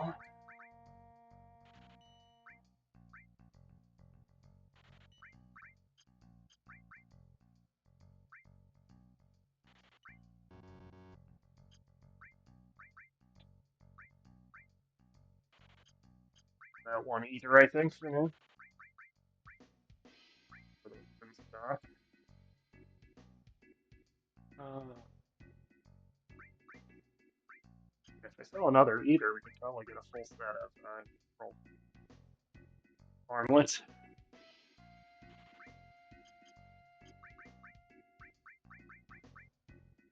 No, three of them anyway. That fourth one, what else is about? Well, actually, if we're just replacing that, we're buying a full set.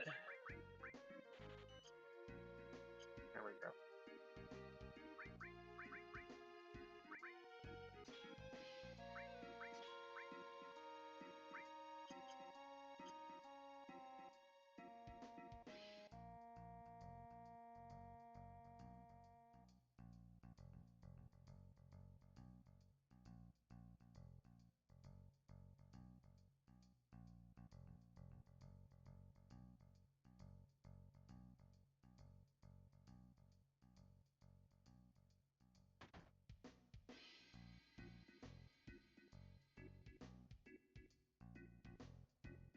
Alright, let's go to the mansion.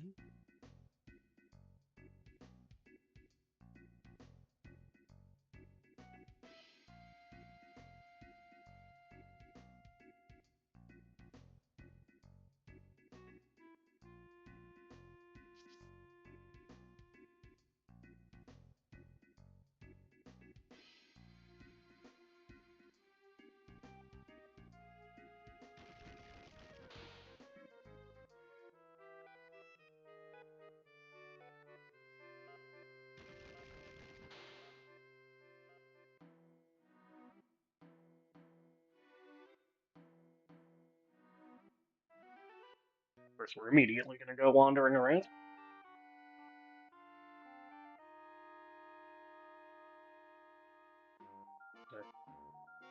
Go one way.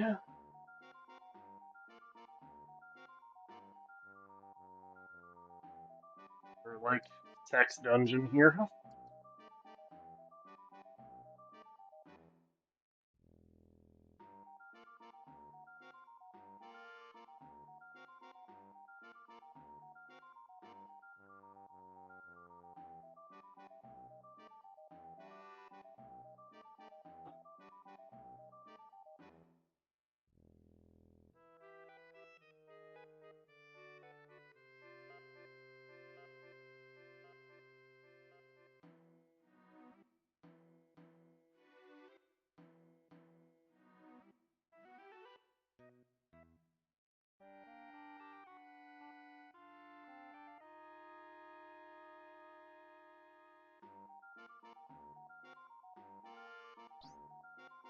Is in weird trouble.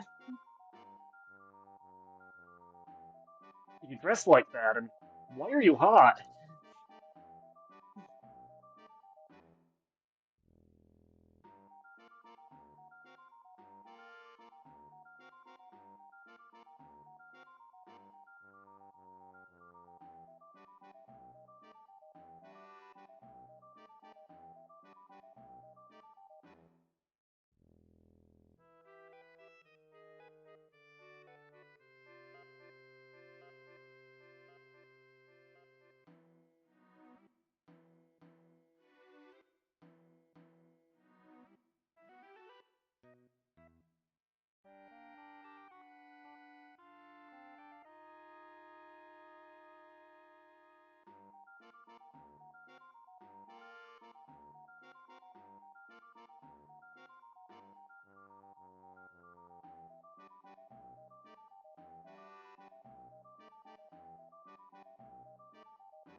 Well, the heiress, Miss Gainsborough, if you're nasty.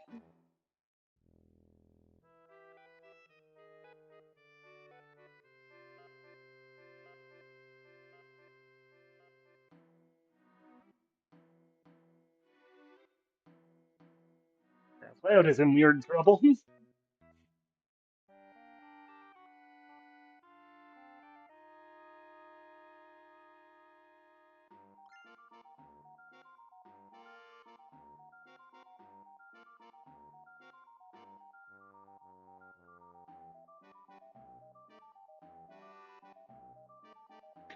Oh, Barrett never needs to know about this. Well,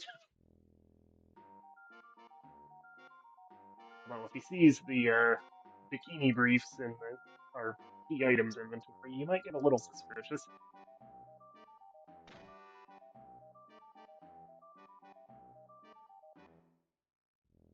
Don Corneo, the only game character so perverted that he makes Leisure Suit Larry look like a choir boy.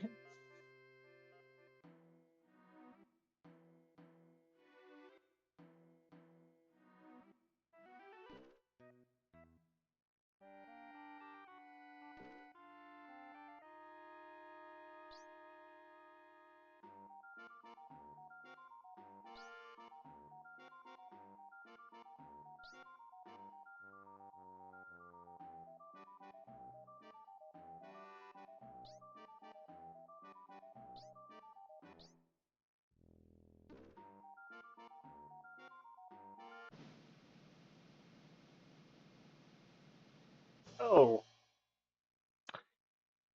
I think I figured there's the makeup we didn't get. I think there is actually another item from the materia shop that we didn't get, and I think that's why he picked Eris instead of Cloud, certainly. Um, and the bikini briefs are not the best underwear.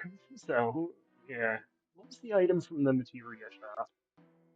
Uh, that a curiosity. Player's good. Uh,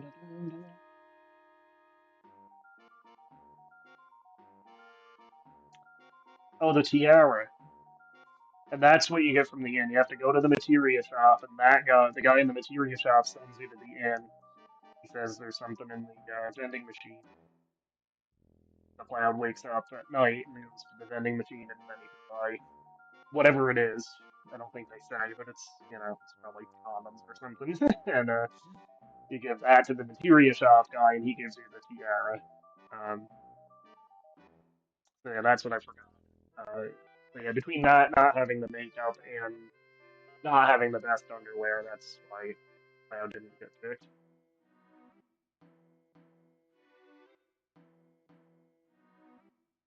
Of course, in terms of the overall game, it doesn't matter who gets picked. The end result is the same either way.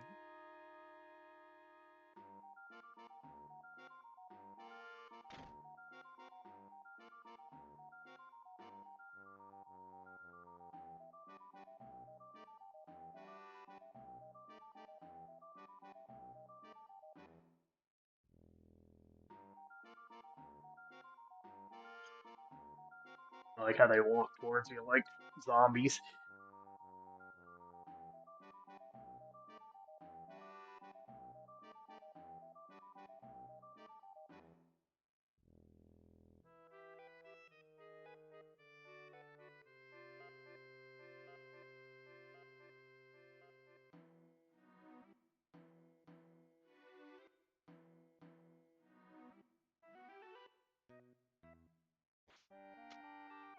Rob is a guy that can't get no love from me.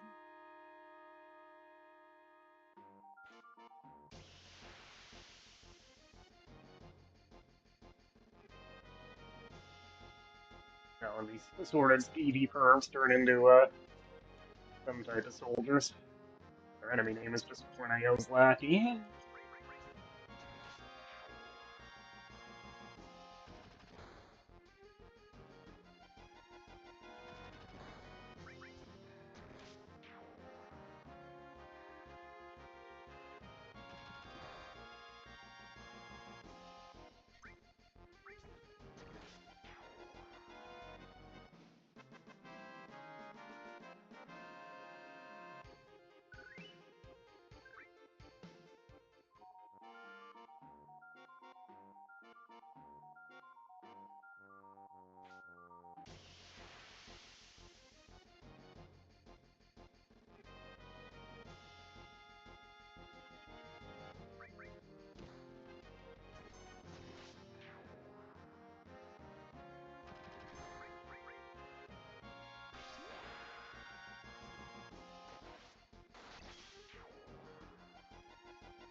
Yeah, that one's Scott, so he has a unique name, so he probably has more HP than the other ones.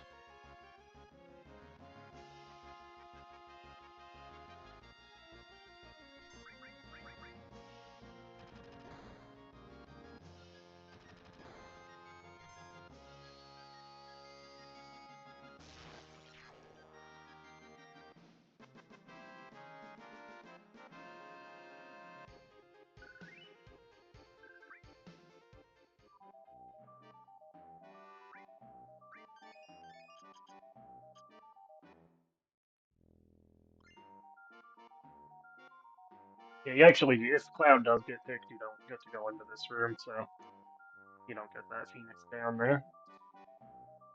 So that's actually one good thing about not getting Cloud picked.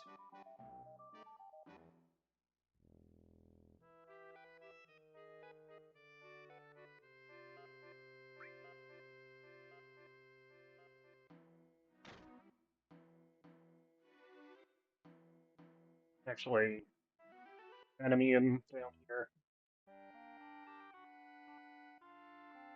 Probably not.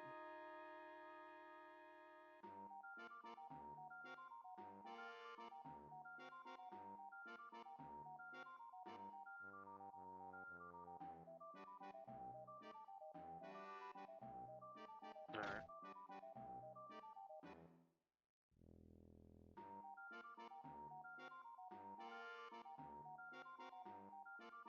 It seems to me that if the end result was just, busting in with Cloud not in disguise or anything, just fighting everybody, it seems that we could have just done that instead of going through the whole cross-dressing subplot.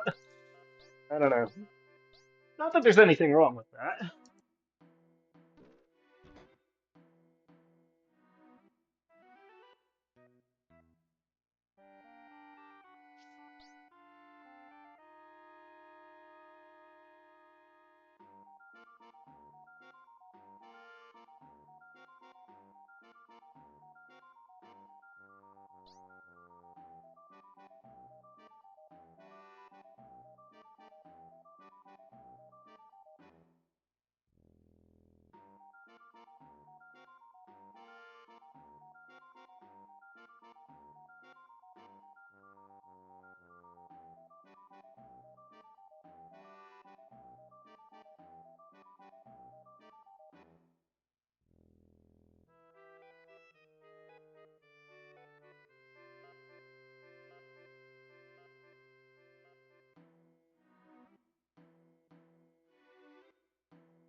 It was about Don Corneo.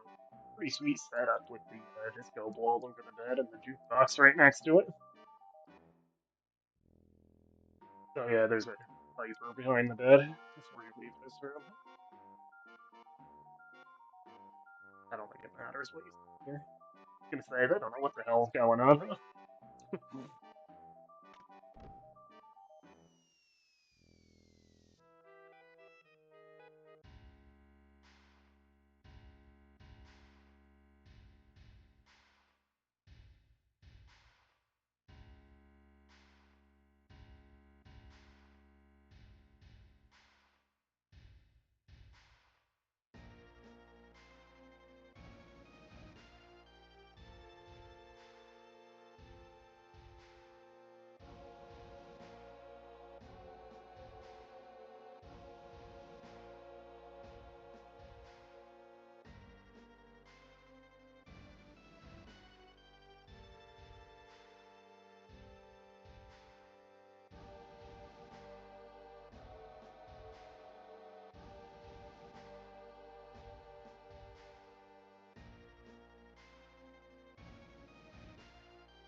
So, just looking at the clock. Once we get out of the sewers, we'll save and call it for tonight.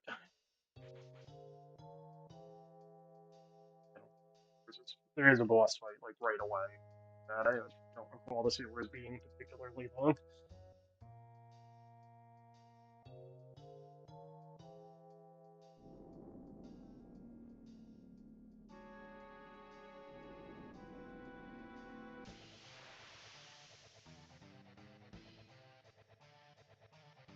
All right, so we have a nice setup with both Cloud and Keisha ready to do limit breaks. A sewer tsunami. That's the worst kind of tsunami.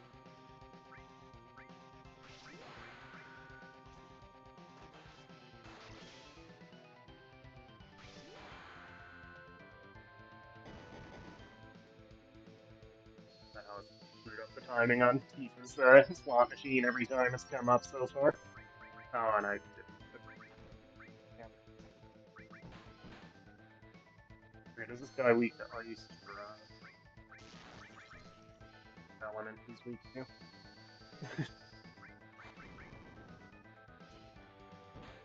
Actually, I could have thrown more of those grenades.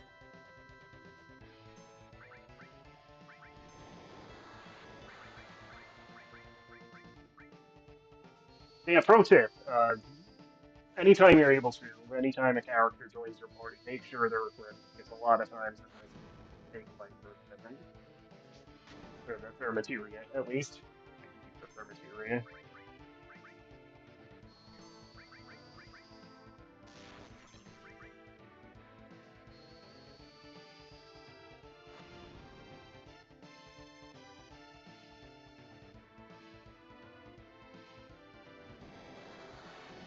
Yeah, you actually take more damage when the sewer tsunami comes from behind. I thought that was going to set off Ares' limit. But fuck.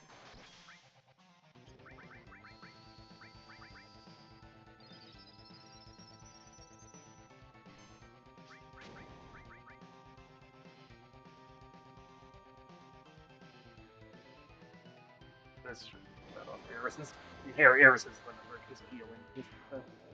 Oh, I guess that's not. Oh, yeah, they're ready to go for the next battle anyway. In fact, I'm not even going to bother healing. We'll have Ares do the limit at the start of the next fight.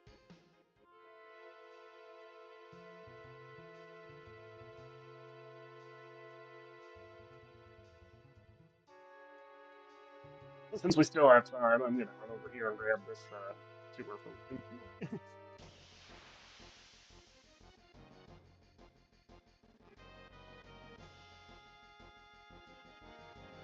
These guys are lightning. One back.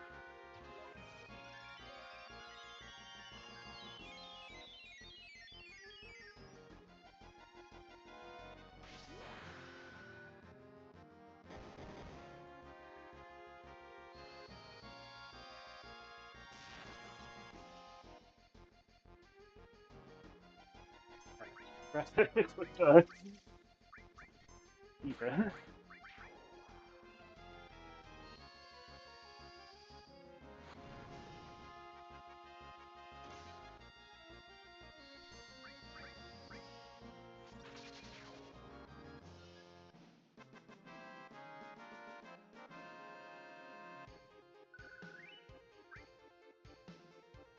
Actually, I have weapons for Tifa too.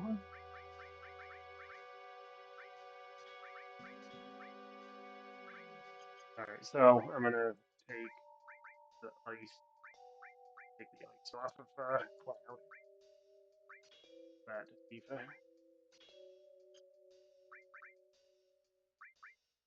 Basically all I have at the moment. But it's something.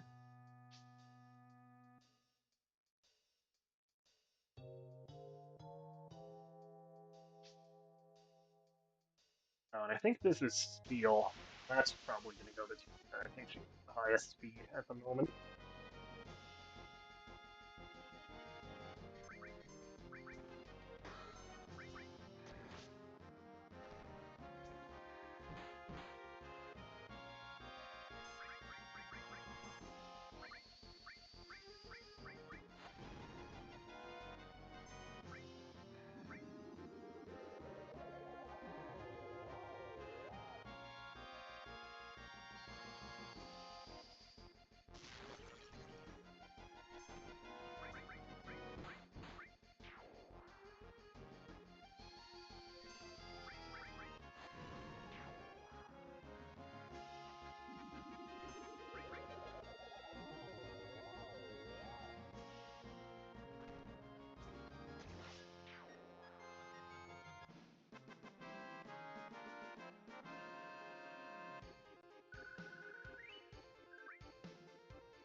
That's speed.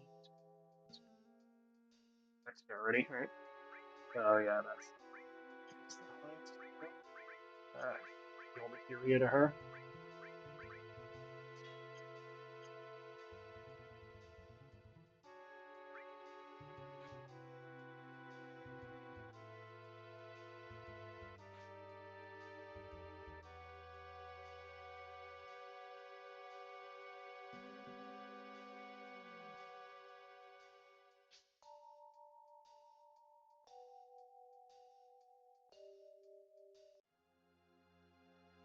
All right, so this is a good place to stop for now.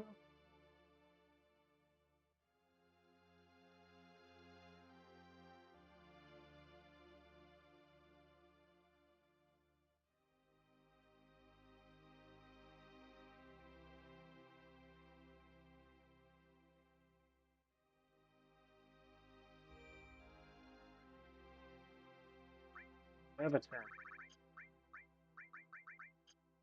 I don't think I do.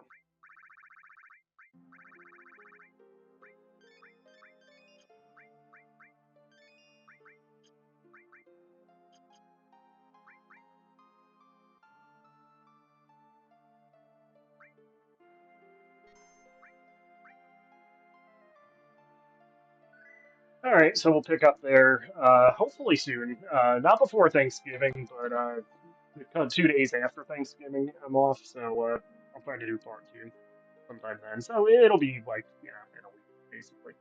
Um, so yeah, hope you enjoyed. This is Final Fantasy VII, Part 1. I got decently far. Midgar takes a while to get, but once we go through the train graveyard, there's the pillar collapse scene, and then we go to Shinra HQ, and that's about it from Midgar. So we'll finish Midgar next time, and you know, at least go through the just kind of theorizing as to how far we'll shoot to go through the materia or the mithril mine, the mithril cave, and maybe get to Junon. Um, I don't know. We'll see. But yeah, we should be able to get we'll get at least one more character next time. If I'm able to get Yuffie, if we get that far to the first chance that you have to get Yuffie, we'll get her also. Yeah, at least one, maybe two more characters next time to be added to the party. I don't think we'll get as far as the Gold Saucer in the next part, so we won't get case of sorry, Kashi yet. Um, but yeah, carry on soon. So anyway, since I doubt I will post anything before then, have a great Thanksgiving if you are observant of it, and hit like and subscribe, and we will see you again for more Final Fantasy VII here on DanPlays. Have a good one.